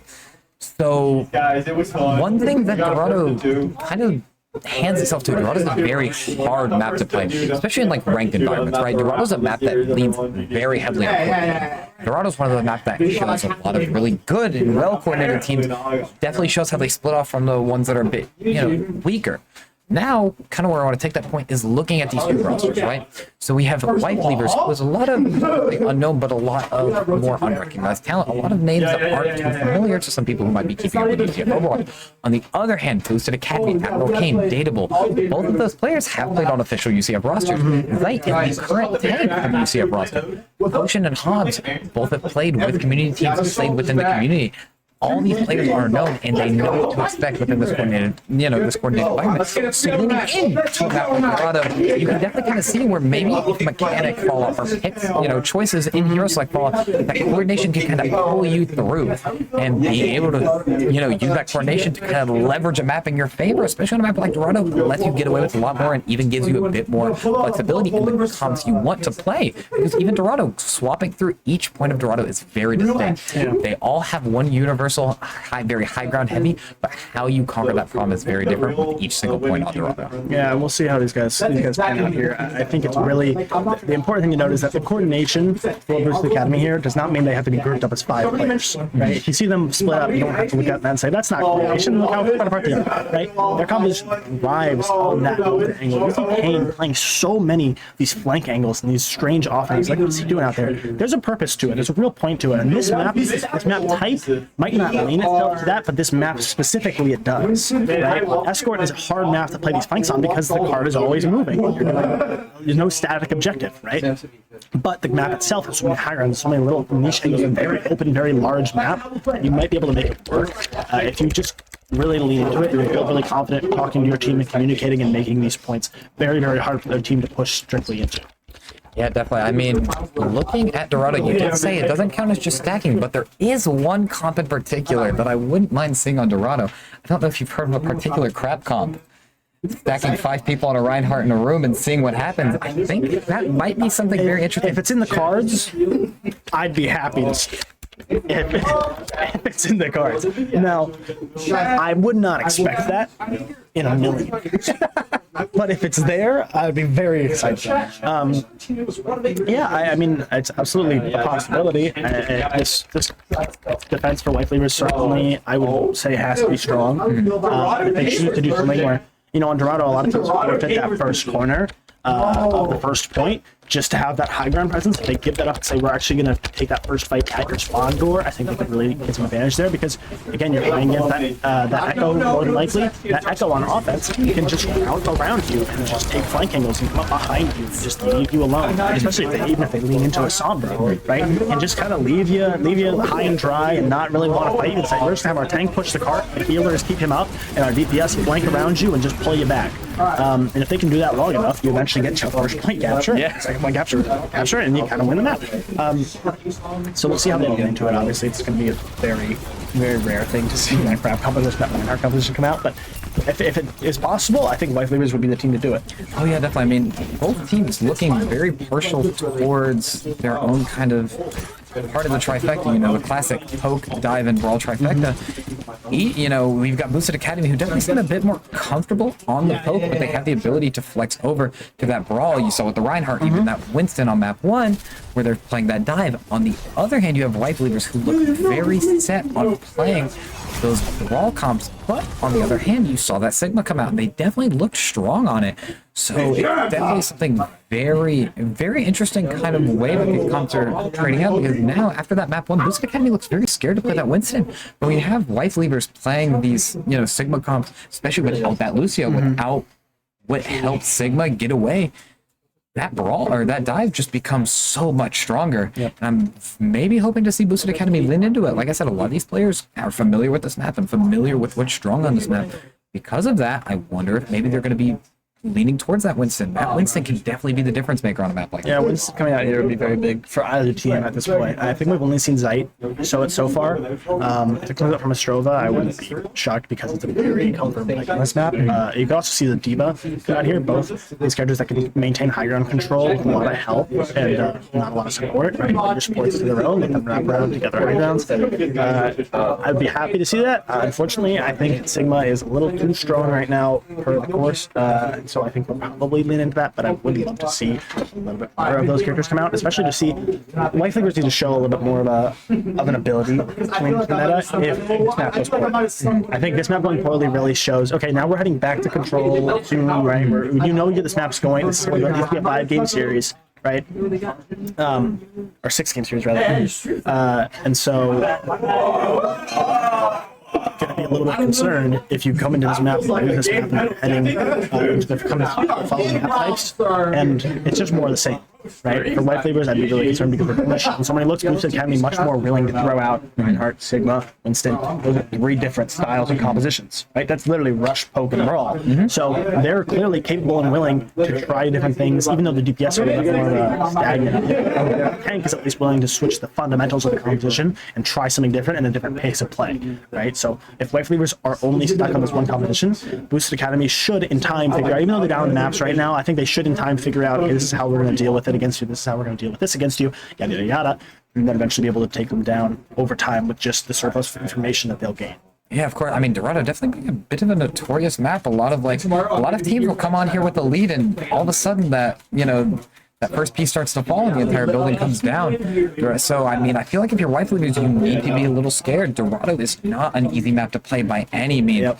Teams pour hours and hours into this map to try and get it to work, and I mean, for some teams it's such a hard map to put on. So maybe Boosted Academy definitely need to leverage their experience more than anything else. If it's not their picks, if it's not their mechanics, they need to leverage their experience to try and bring this map home, because if they can even out this series, then that makes it even more hard to guess who might bring this entire series home. I mean, 2-2 constantly going back and forth even on each other's map picks. It's like it's a very up in the air series, and because of that, you really can't take a guess on who might bring this home. You've got a lot of good pieces on either team. Each one has their cards, each one has kind of what they want to do. They know where they're strong and they know where they're weak, and they're each trying to bolster their strong parts and kind of hide away their weak parts. But at the same time, both teams are trying to gain that intel, abuse their weak parts, and try to stop where they're strong. We'll throw you guys over to the casters now, and we'll see how this map goes on. We'll be back. And of course, we'll be back with some Rainbow Six Siege right after this. 2-1 with the White Flavors leading us right at this moment.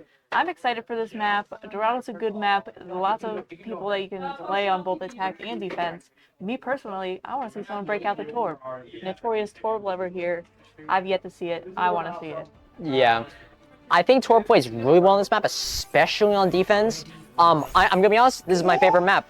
I'm just going to say it straight out. I love this map. I can play Ashe, I can play Echo. Exactly all I need. I'm a DPS main. I'm dirty. Whatever. But from the looks of it, it seems like I actually made a prediction before we got back on. I had a feeling Kane's gonna get countered. Kane's been playing Echo, but right now it seems like he's on Pharah. But again, flying character. I had a feeling that someone on like Sky or Sebas were gonna counterpick that, and well, Sebas has switched to Ashe, which pretty much counters anyone who's flying. So I was a little right about that. But it seems like the White Flavors are on defense right now, and like I said, playing Ashe on this map is very good. I think Sky is trying to pre-fire with his infamous Junkrat bombs. I've seen Sky play his Junkrat, and I must say I'm impressed with how he plays. But from the looks of it, it seems like it is a pharmacy. It looks like. And the pre-fires are already going out. The pharmacy's, oh my god, the pharmacy, seems like everyone's aware of the plan now. Sky almost goes down instantly. Those rockets are very powerful, which is a damage boost. But look at that, Kane's getting nearly shot out of the sky. And from the dive, it seems like a nice dive comp, but Sky, oh my god, a wild grenade, takes down Potion. Seems like his splash potion wasn't enough to save him. But from the looks of it, it seems like the payload is pushing a little bit, not that much. No one's really fully sitting on it.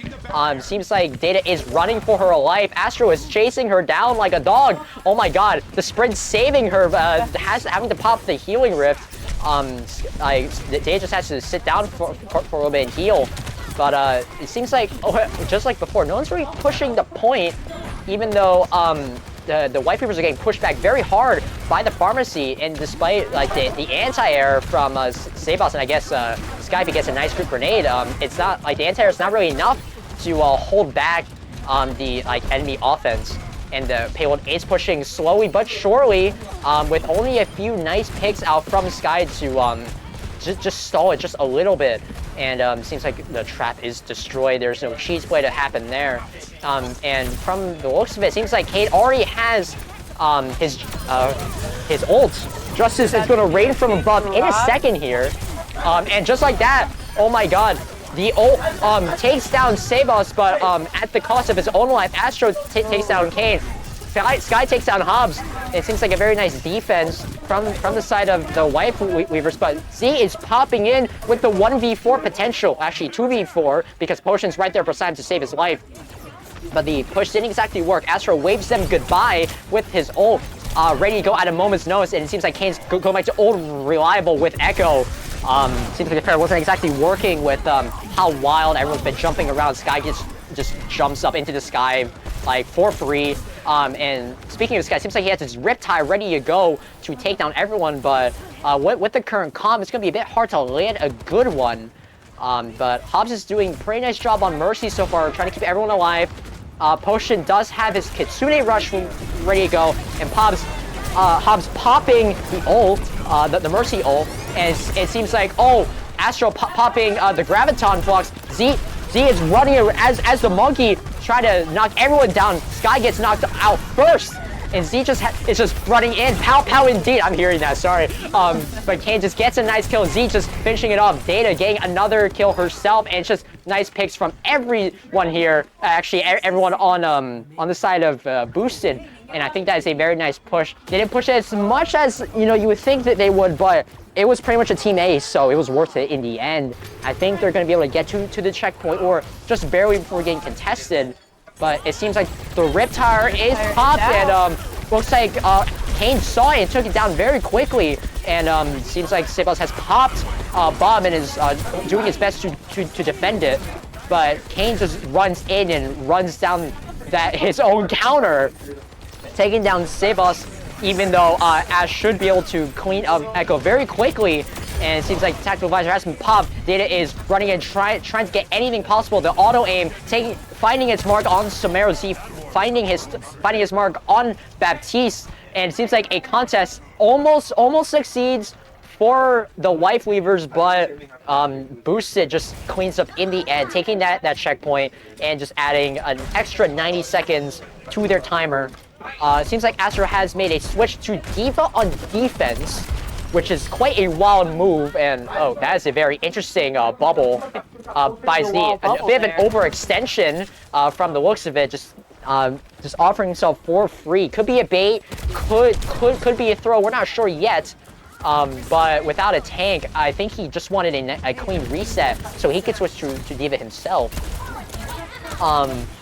And it seems like the window is ready for Adam here to pop, and with the positioning of his team, I think a window might turn out to be very useful, especially with Sabos. Even though Sabos doesn't have Visor, I still think just having a window is very useful. But on the flip side, Kitsune Rush is ready as well. So any of them is both of them are able to make a turnaround here. The window is popped. Adam has to pop his lamp to stay alive.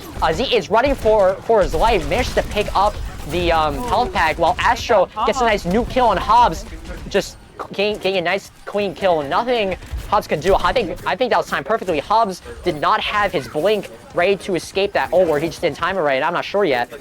But it seems like the Boosted Academy has to back off a little bit, has to run away. Everyone got a bit low there, and despite the window pop from Adam, the fight wasn't totally lost for Boosted, and Admiral Kane is just harassing the enemy team. Astro is just trying to do his best to not get dove on, but it seems like the Divas have switched sides. Astro is on the enemy team. Sabos popping the tactical visor, but getting rushed down by Z. The defense matrix finishing it off. Hobbs sniping with the orb, a skill shot orb indeed. And seems like Z has his nuke ready to go, self-destruct ready to go. He might have to pop it to survive, and yes, he does. And it looks like it was just a nice reset for Z, but the momentum has not stopped. 2.85 meters left to go for Boosted to push that point. It seems like Astro has to pop his ult to save his own life. Again, just like Z, which again, very balanced maneuvering here. He does have visor and is going to use it right now. But oh my God, Jesus Christ! Adam just getting a nice burst headshot on Data, just completely shutting down the visor, while Kane just flying around, doing his best to poke out the enemy so he can get a very nice laser beam. Adam getting kind of low here. Oh my God, getting caught in the trap, which is just enough for Adam to just get a nice clean headshot next to him. This guy dropping in the rip tire, finishing off Hobbs with Somero. Kiriko dipping potion. It's in overtime. Oh my God, it's so close. Jesus Christ. Oh my God. I think that's it. That's the round. Just so much stuff just happened in that last bit there. And I think just like before, the Wife Weavers completely how they clutched defense right before the checkpoint, which that's looking pretty bad for Boosted Academy here. They couldn't exactly get that payload into the checkpoint. It was the second checkpoint, which isn't exactly great. You usually have those last stands in that last push because that's the best place to defend. But now that just the second area is where you have to defend with that long angle, it's a little difficult, especially knowing how well the Wife Weavers have pushed so far. But I mean, what do you think is going to happen with this? Yeah, this is reminding me a lot of what we just saw in Hollywood. We're kind of in the same boat here. Yeah. But I'm hoping that the Boosted Academy can come in here and manage to actually stop them from pushing it to the mark. Yeah, I think a switch is in play here. Admiral switching to May. Again, Echo, not that great on defense, but hey, you might switch back if things aren't working out. Z is switching over to Ryan, which I think is his go-to on defense because he did that on Hollywood as well, but switched off later. Data is on Reaper again, which I think did work out, and I'm seeing some funny business going on here. Everyone's crouching right next to the spawn here. I'm not sure if I just gave that away on accident, but let's take a look. I think, looks like the cover was blown pretty instantly, but I think the cheese play almost worked. But with the positioning of the defensive lineup, I'm not sure if this is a great idea for for Boosted Academy to be in here like this. I mean, Sabos is on Fair now, just chucking rockets into that tiny room. That's not a great plan, unless you have like a Lucio keeping everyone alive, but seems like Potion dropping his healing grenades is barely enough to hold things over. Oh my God, Sabos dropping the ult! Jesus Christ! Oh my God, it's a slaughter! Oh my God, is that a triple kill? Is that a double kill? Sorry, what's a lamp? Oh my God. The second I saw that Fair, I was like, that's not looking too great. What I wasn't prepared for was an instant ult, but with all that splash damage, your ult's going to charge up pretty fast. So that was a crazy rocket. Justice does rain from above, as in this case, it rains into the room, which is a little bit of an overkill. But amazing play by Sabos and his team. They're just keeping everyone inside of that tiny room, because I'm pretty sure, Boosted Academy wants to just get out of there as fast as possible, because once it got revealed, there was nothing left for there in that little tiny spot. But I mean, just like look at his positioning. Just look at all these picks. He's taking a nice double kill for himself here. He switched to Zarya, and Zarya's so annoying. And oh my God, Sabos getting nano. No. Jesus Christ, a double kill. But can Sabos air diff the Echo? It's a literally a dogfight right now. And Sabos does take down the Echo. Kill. Nice triple kill by Sabos. Sabos is definitely just, it looks like he's aimbotting as Sabos bot in this round right now. He's getting these amazing plays as Fair. He's getting his worth out of his character. I wouldn't be surprised if he ends up stealing play this game. It looks like the Wife Weavers have a lot of time to push this to the point. That's actually very true. They got the first checkpoint before he even said anything. I didn't even realize they were on the first checkpoint until it even happened. And now they have 4.5 minutes to push like 70 meters? And oh my God, here comes the nuke The nuke comes in from Astro. Doesn't kill anyone, but Kane does take down Sky in exchange. Z finishing off Somero as well, getting a nice double kill for their team here. It might be a bit of a struggle, but I think the defense is holding a little strong right now. Zarya is just, really strong with 50 charge on her laser. It's just like, I mean, you shoot the shield. We all know. We all know how it feels to look at Zarya just to find out. Yeah, her shield's at full charge. Yeah. It's not great. Like, look at 70 charge. Come on, like no one wants to look at that. But it seems like, that's not looking too great. Kane almost died there. Bit of an overextension on his part, but looks like Z comes in with a counter play, taking down Astro completely, 100-0. Kane coming back with his revenge. Echo does counter Pharah, by the way, if you guys didn't know. And it seems like it's just another solid defense by Boosted here, as they just run in with Zarya Laser, just stat checking the enemy team like it's League of Legends, just running at them, running it down. But Sky is on flank with the overclock ready to go. Potion taking down that sniping shot on Sebas, doing that poison damage with the biotic shotgun sniper rifle. And things are not looking too great. Potion does have Nano up ready to keep his team alive. Kane has his Duke ready to go. Not sure how he's going to use it yet, but it's always interesting to see how it goes. Oh, looks like he's not even going to use it. Sebas solo ults him, like Jesus Christ. Yeah, very base indeed. Solo ult on the Echo. He's tired of getting countered, but it seems like Somero revives Sky, wanting to get him back into the fight. The overclock gets ready, but seems like Z with almost a full power laser just takes down Astro and Sky again. Like 90 laser is crazy. I think, like, again, everyone just wants to stat check each other, and I'm not sure if they realize that Zarya ain't dying with Potion and Hobbs getting alive right next to him. And on top of that, Data can just drop the healing rift anytime she wants, which is just another light layer of healing. So probably don't want to stat check that, but I mean, it's worth an attempt. Very interesting. Yeah, but seems like Sky is trying to find a good angle to drop the overclock, really saving it. The solo black hole on Sebas here, keeping him out of the fight. Oh, here comes Dado with a tactical visor, aimbot ready to go. Oh, but Astro just finishing her off with the fully powered laser. Somero trying to run with the platform, but caught out just by Z. Just lasered everyone to death. It's not looking too great.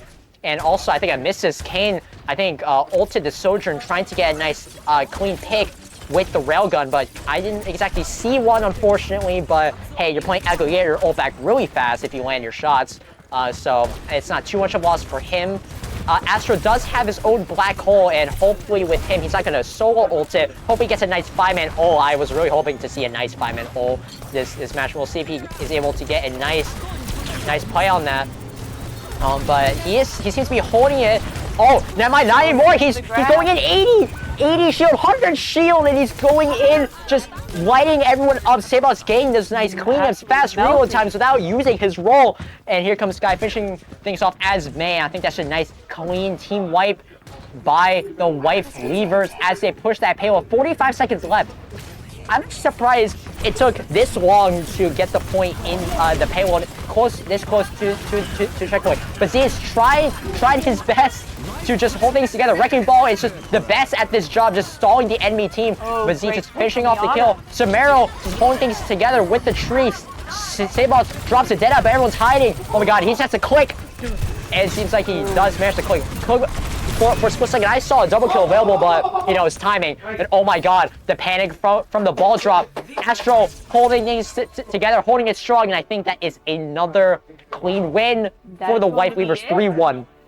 3-1 for the Wife Leavers. I really love the Boosted Academy hold. They were holding it very well for a little while there after the Wife Leavers. Yeah. The first point. I thought that they might be able to actually pull off that hold. Yeah. Well, I see this play. I thought Samples were going to get played for this, but it seems like Astro did a bit more to make sure this play happened.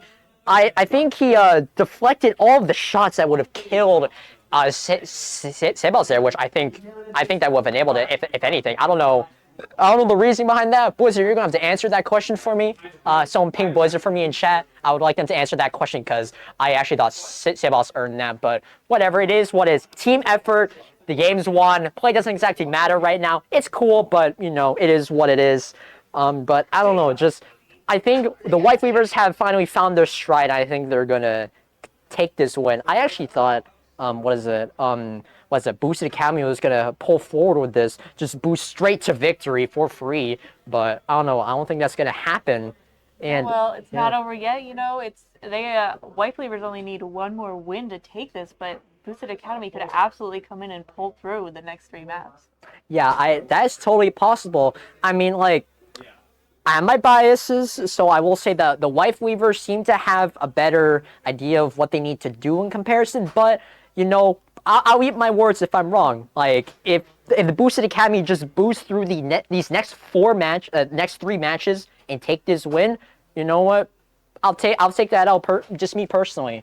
But Absolutely. from the looks of it, it seems like Cerveza's the next map. Flashpoint. I hate Flashpoint, but maybe these guys don't. But I don't know. I haven't seen Flashpoint in any competitive gameplay yet, so I'm very curious to see how that pans out. What do you think? I'm also very curious. I know we saw it a little bit at the end of the Overwatch League, but other than that, not much. But we will see how it is here just after this little break. We're going to throw it back to our analysts once more. Yeah. We'll see you guys in a bit. You're on cough right now. Crazy game of Apex Legends. We'll be sure to talk about it right after this break. Bio break. I will be right back. Understandable, yeah.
stone cold.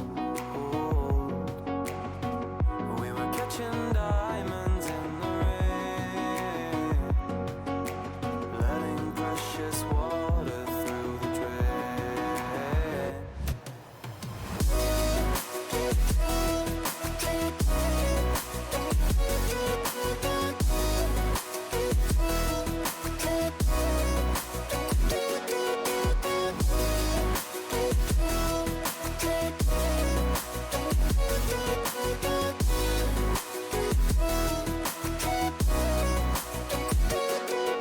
Stars were dancing in their light, paths that we could never ride. Oh, they were dancing way up high.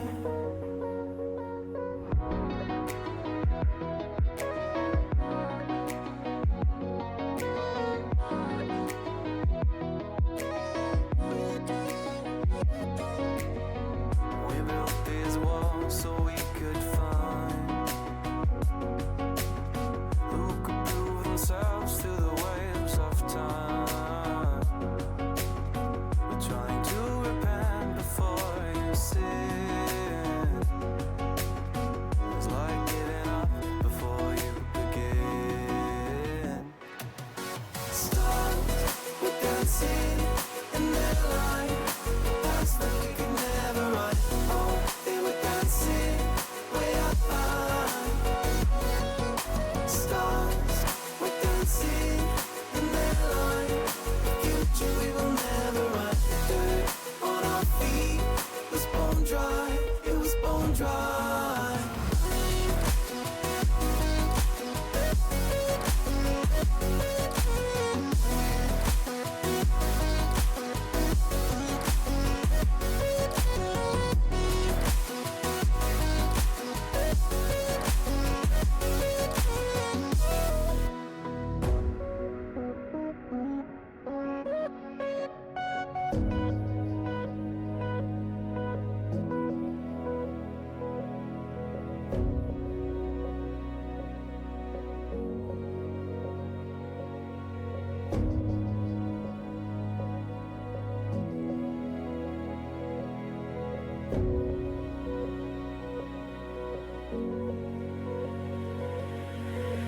Thought another goal is all we needed, taking second chances till we bleed. And when all the love had been depleted, we had but no choice to concede. As the stars were dancing in their light, paths that we could never ride. Oh, they were dancing way up high. Stars were dancing in their light, the future we will never ride. Dirt on our feet was bone dry, it was bone dry.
infatuated by our symmetry. It feels like before now I was only half of me. Thought that I had figured it out, never felt it rationally, but this sense of urgency has me wondering. Thought that I had figured it out, nothing could get through to me, but this kind of chemistry has me wondering. When you're not around it, I was black and white. How come I'm not seeing in color? Lost without you, I can't make it through the night. How come I'm not seeing in color? How come I'm not seeing in color?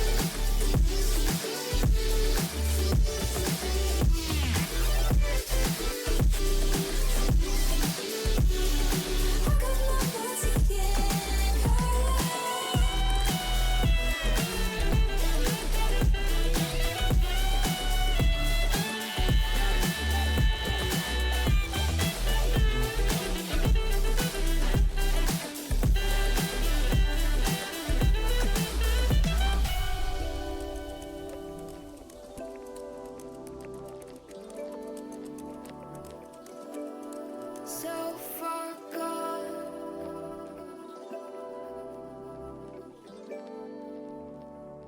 And we are back from another fun-filled game.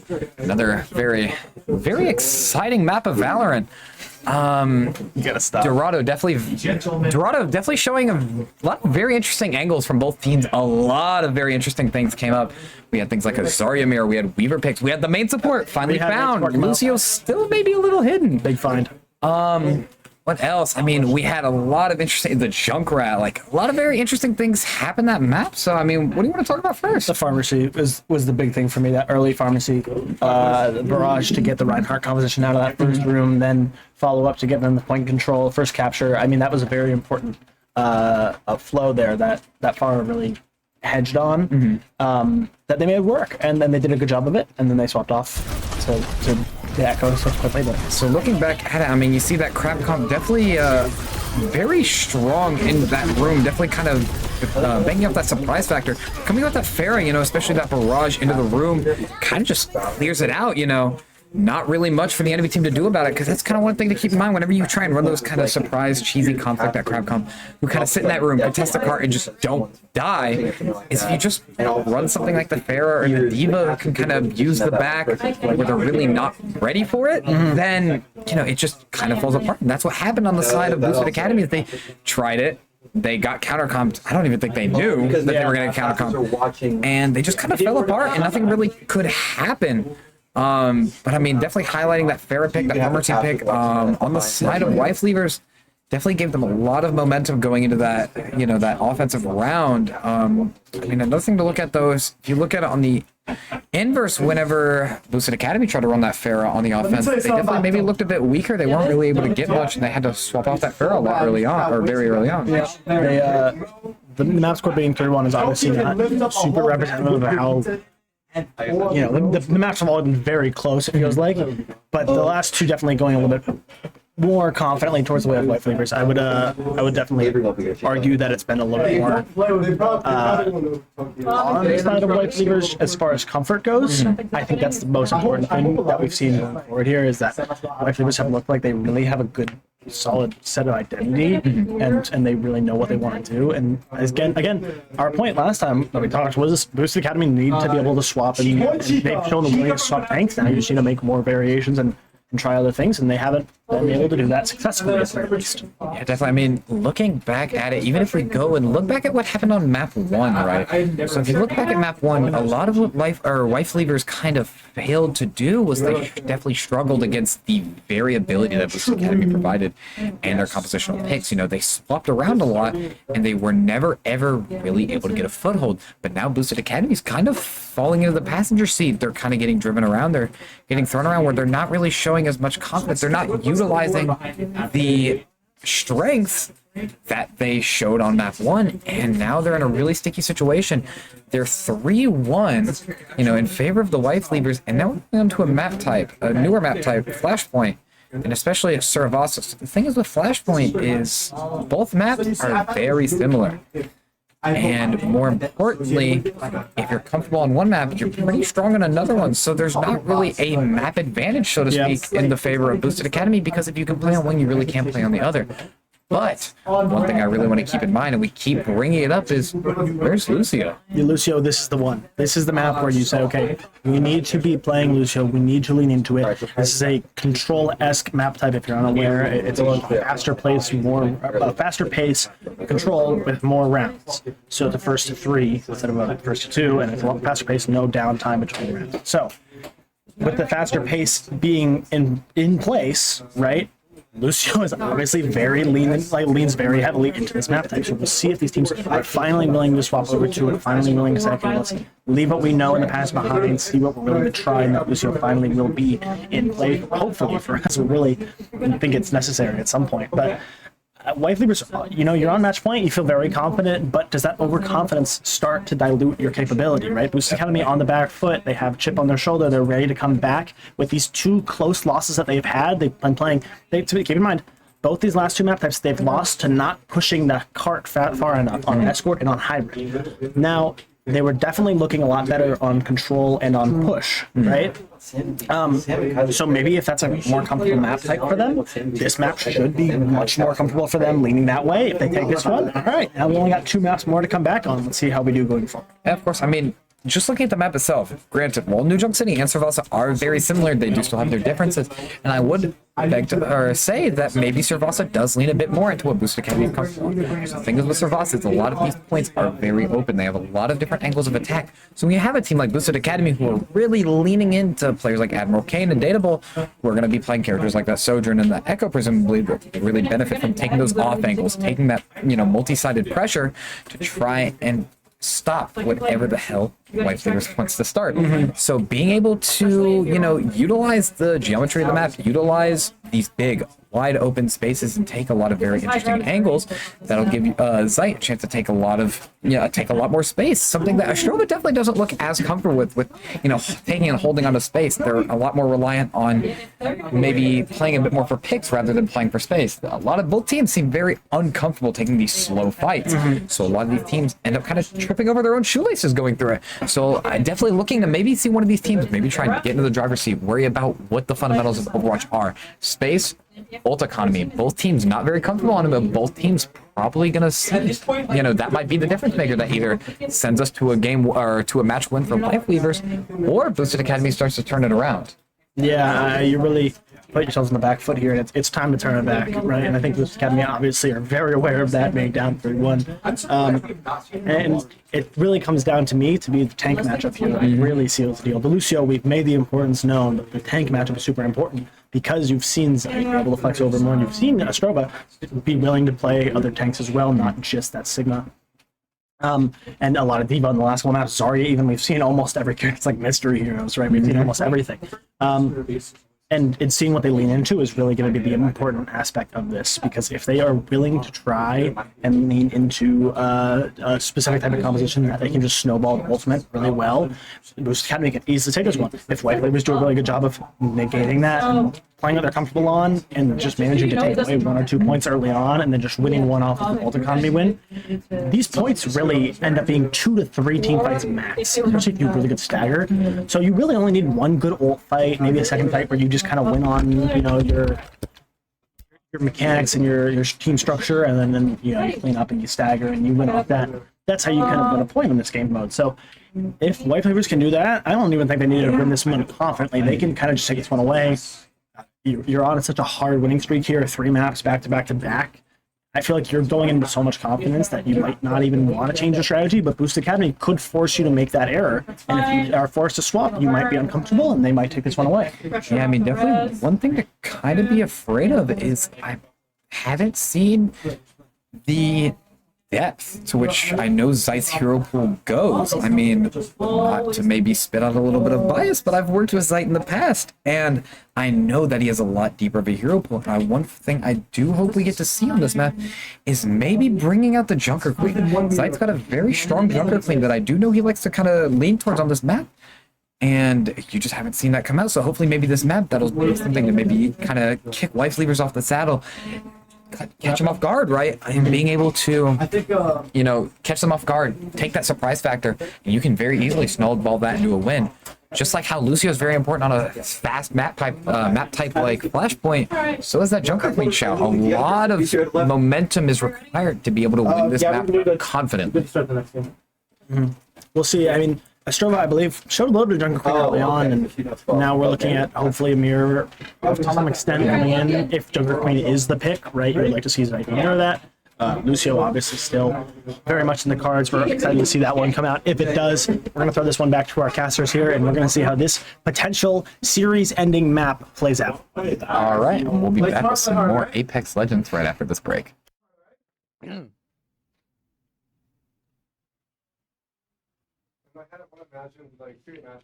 All right, and we are back. We have the Flashpoint map next. I know I heard you say you do not enjoy Flashpoint. That's correct. I just don't like Flash. I mean, it's just like King of the Hill, except there's 3 hills. So, or what is there, like 5 actually? I forget how many there are. 5. But I don't know. It's just like, it's not, I don't know. It could be growing pains. I haven't played it enough, but I just don't really have a love for it right now. And the maps for it aren't really that fun to play on. But let's see if our teams here are able to work around the map's few flaws I see, if they even see them as flaws at all. It seems like the analysts got what they wanted. Both teams have a Lucio. Like, I just know that the analysts have been going crazy about that. I think you guys have heard that. They've been yapping about it, but it seems like they're finally getting what they wanted. It's a bit of a meme here, but with the way the map is designed, Lucio actually kind of works on this. A lot of movement is possible, a lot of walls to ride on. And it seems like the first point is going to be in this nice open area. Again, don't know what these are called. Seems like the May wall from Sky is just being annoying once again. Z almost just gets knocked out completely, but luckily the lamp saves him. I'm still not hearing game audio, but oh well. Sky popping another wall. TP pad is down, but that means Kane is trapped on top of the wall here, unless he just jumped down. Seems like, Astro's Orisa is doing some nice work, but it gets completely taken out by Data. Her Sentry form just went crazy, and it seems like this might be a very nice team wipe for the Wife Weavers for this very first fight of the game. I don't know. I'm not sure how I feel about this. It's Flashpoint. Yeah. This is also possibly the last game we're going to see tonight. It is 3-1 right now, and it is first to 4. So if the Wife Weavers manage to clutch this, then this would be it. But I have faith in Boosted Academy. I think they can pull through. Yeah, I think with the amount of time we got for break, I think it's possible that they did manage to actually pick things up and kind of get into their stride the same way the Wife Weavers have. And it seems like Sabos has popped the overcharge, overclock, and overclocks bashed back to the spawn room. Oh, I just lost connection for us again. I'm missing a big thing here.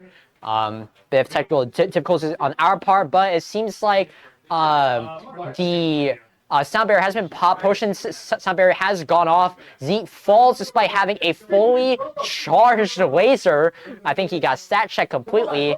And from the looks of it, I think we completely missed that. I'm not sure if we call this a C9, but the Wife Weavers have taken the first point because no one could exactly contest it. No one on the Boosted Academy was able to just run in there and touch the point for not even a second, apparently. I think that's what Z tried to do, but I think he died trying to do so. A worthy attempt, but now that means the Wife Weavers are in the lead for this round. Daya does have her artillery strike ready to go, and it seems like the Wife Weavers are kind of clumped up right now. It seems like Sky pops the Blizzard, and here comes the sound barrier. Let's break it down, and it seems like oh my god, here we go. Oh my god, I thought Kane was gonna pop his ult there. I preemptively thought he was gonna do something crazy, but unfortunately he got shut down immediately. But the black hole from Z right before he dies kind of holds things together for just a second, but I think this is a one fight for the Wife Weavers again, with Astro getting those last 2 kills and just holding that point for them again. And I just got audio back, let's go. Absolutely, and the Wife Weavers also have better ult economy right now for these coming fights. This is very much true. 3-1 is not exactly great, especially when one of them is an overclock, which will just completely wipe out Sojourn, Lucio, and Baptiste at the same time almost, which isn't exactly great, especially since there's no sound barrier exactly available from Potion to save everyone. But on the flip side, Kane has Death Blossom ready to just drop in and kill everyone. But here we go. Seems like multiple ults have just been popped. And then Kane wanted to go for some crazy play, but I think the entire team just got shoved away from him. But now he's going to have to 1v5 this, which unfortunately he cannot. He takes down Sebas, but unfortunately doesn't ult cancel because Sebas didn't pop ult. And they don't even get a chance to touch that point. Yeah, just no shot at all. Just with the Terror Surge combined with Coalescence, you're kind of trapped wherever you are, just getting laser beamed and just completely shut down literally by Orisa and Moira, which takes the current round to 2-0. The Wife Weavers looks like they are about to just take this flashpoint very fast. I'm not sure if we're gonna get a very climactic ending, but hey, it seems like Sebas still has a very nice overclock ready to be popped. We'll see if he's able to get a very nice one before this game's over. And Potion almost has Sound Barrier ready to go. And oh my god, it looks like Hobbs has popped the window. Kane almost flies off the map, almost died for that. Things are looking pretty dire. Potion breaks down the fight, almost down to the bare bones. Seems like Adams looks like he's about to do the exact same.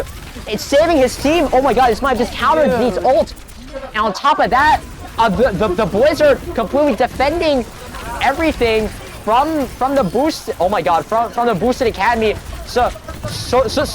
Romero telling the entire enemy team to submit to as well. Every ult has been popped at this point.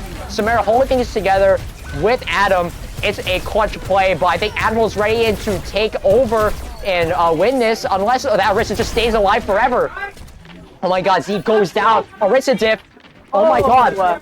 Oh my god. Just so much stuff just happened. Double kill from Astro, followed by a nice railgun takedown by Sebas. And Jesus Christ, that was some exceptional mechanics from the Wife Weavers. And this was looking, I don't know if it's even possible for this to come back. Oh, unless it is. Z just rolls right on through. It is now overtime. Z's doing his best to just hold it together. Astro, though, wiping out Potion immediately.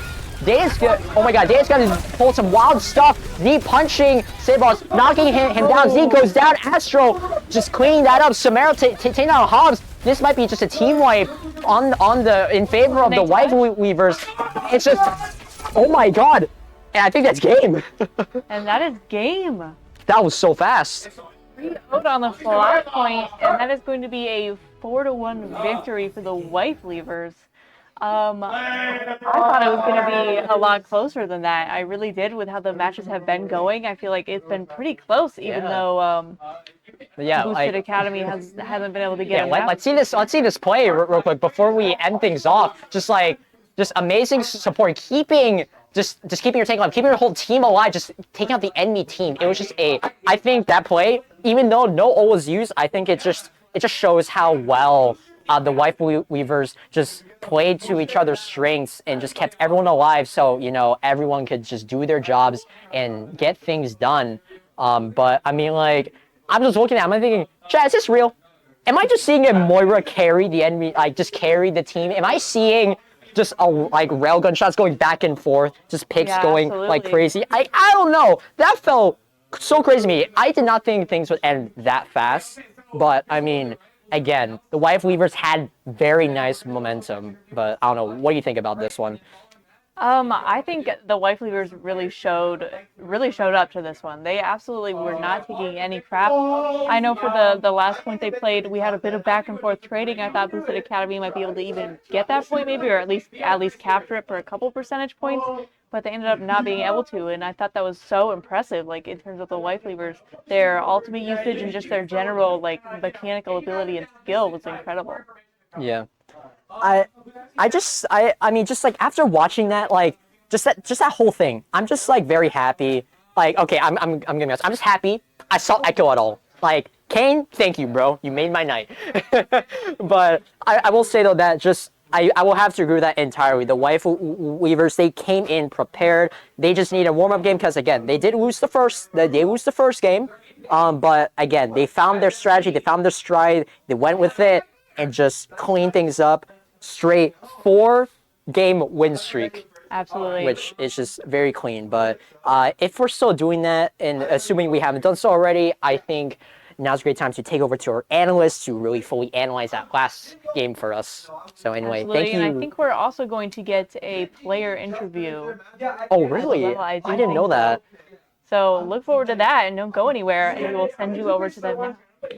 Yeah, that's it from us. We hope you enjoyed our nice commentary for the night, but that's it from us. Stay tuned for that commentary and the analysts if you want to stick around for that. But anyway, thank you guys. All right, cool. Oh my God. Right. Welcome back, everybody, after another very exciting map, very quick map nonetheless, where Wife Leavers took it home 4-1 in the series, making them our Fall Student Series winners. Yeah. We'll have a post-match interview coming up soon with the team captain of Wife Leavers, but first, let's talk a little bit about the game, about what went on. Well, quick, there was a lot that happened. More importantly, and my personal favorite part, we found him. We did find Lucio. He showed up, made it happen, and we're very happy to see him. We saw him from both sides, the whole map, I believe. I don't think we saw a swap off, and it worked. Both teams. Almost goes to show that if you used it at any point earlier, it probably would have worked too. But regardless, no, we saw it going Awesome. going into that 5. Reach out to you formally. It worked very well. I promise. Probably I think not you till after saw finals week, though. just a fundamental better play from Wife Leavers at that point. I think you just feel more comfortable. At that point, with how you're playing, right? You're on a 3-map win streak. You're playing map 4. You win your first point, and you're pretty much just riding that high. And you're not shocked to see that they ride that one out. A reverse sweep is very hard mentally to come back to, too, especially in a land environment. It's going to be the first time being in a land environment. It's difficult. But they get it done, and they did it well. I honestly say that they did a very good job of just nailing that one out. Yeah, I mean, Blizzard Academy definitely, they started off with a pretty strong first fight, a very extended one, and we noticed something very consistent throughout all the series where both these teams are kind of scared to take that commanding lead in the fight. That could be just due to kind of fear, or that could just be due to inexperience. Like we said, this tournament's made so you don't have this super roster just plowing through everyone. So being able to go through inexperience, one of the hardest things to learn in Overwatch is tempo, control of the fights. And you notice, honestly, throughout that entire series, Wife Leavers felt more and more confident going into it. And they started taking control of these fights, and especially when they swapped to that Orisa, they were able to get a lot more done. You saw Boosted Academy constantly cycling through picks, trying to find something that worked, but unfortunately, Flashpoint is just such a fast game mode, they didn't have time to get something ready. And that kind of ended up being, the death of them, and that kind of ended the series. But both teams still gave up a really good fight throughout the entire series. Yeah, that one was close. It felt pretty much like a sweep because the 100-0 at the very end there, where it feels like at the very end it's not very close, but throughout the whole series, that was not a one-sided debate. That was very much going both ways, that map especially. I think you look at that beginning where you saw the Junker Queens come out, and you're like, okay, now we're kind of seeing what we thought we were going to see a little bit more of, and then they lean off of it pretty quickly.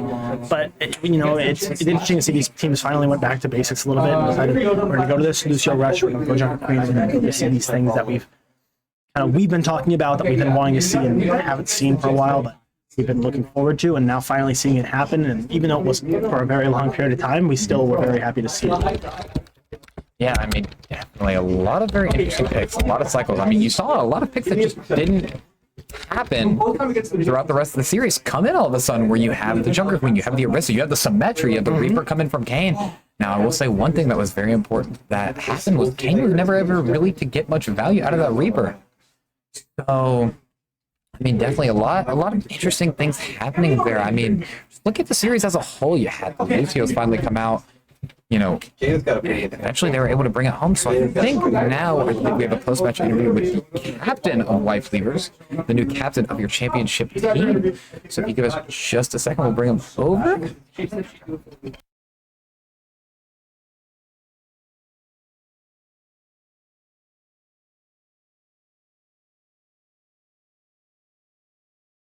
All right, and here we have Sebastbot, one of the DPS players for Wife Leavers here. And I mean, how do you feel? You just won. Bro, after that first point, we were really nervous after that first match. But we brought it back together. In between rounds, I was telling our team, like, hey, keep the mindset on, keep having fun, keep playing serious.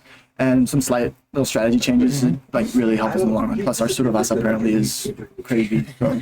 I mean, yeah, I mean, especially in a game like World of Warcraft where it's really hard to, you know, jockey for position. I don't know that. But I mean, yeah, definitely. I mean, you guys had a lot of really good fights in a lot of those maps. Even you guys won, they were close. Were there any points where you guys were like, okay, crap, you know, something's not looking right? I mean, how'd you feel? On I think Esperanza we you know, we were having a really hard time having them get off high ground. They were just like mollywopping us with their high ground.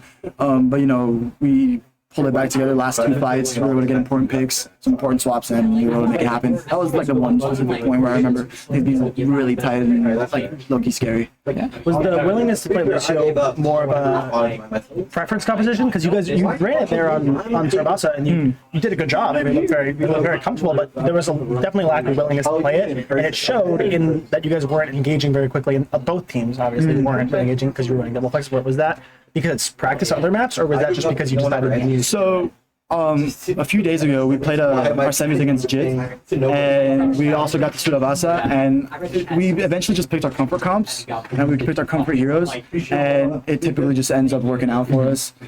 So, I think we did a pretty good job doing that. Yeah, of course. I mean, kind of, once you guys kind of got taken down on Oasis, kind of what was your strategy going into that next map on your map pick? It was definitely having to adjust to them having the high ground. So I'm not sure if you guys probably heard me yelling, but I was like, we play under them, because they kept having high ground. That's where they were beating us at. So we played under them. I think Hollywood was a really good like showing of how just playing under them was like a better like strategic pick, and you know, it just ended up working out. Like everything ended up working out for us, luckily. Yeah, of course. And I gotta give a shout out to Astro, Adam, all my teammates. Everyone played so good. So I'm really Yeah, happy. I mean, it was a great series. All you guys looked really good. Now, those of you watching at home, I do want to say, don't leave just yet. We've got a little bit of a surprise coming in. They don't really know much, but I mean, how do you feel? You know, you have a mystery show match coming up against mystery players. How do you feel?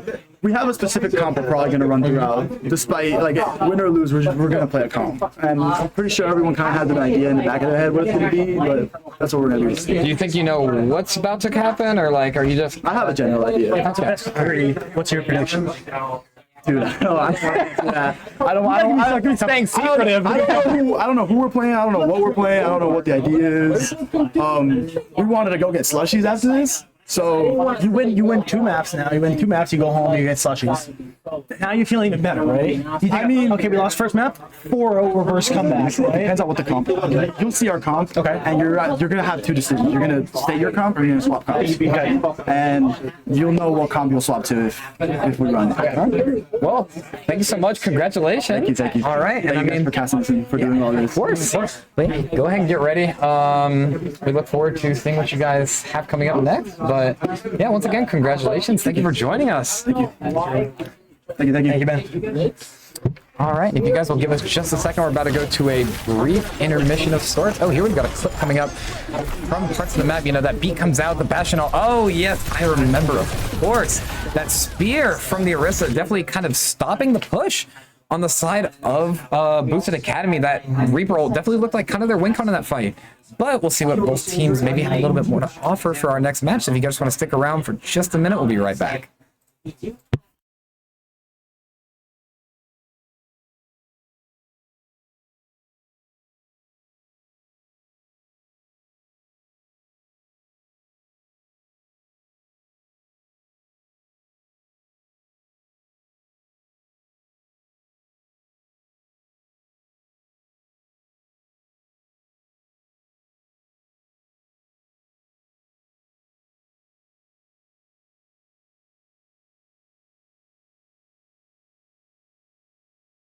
I've been on that love drunk prohibition, but thinking that you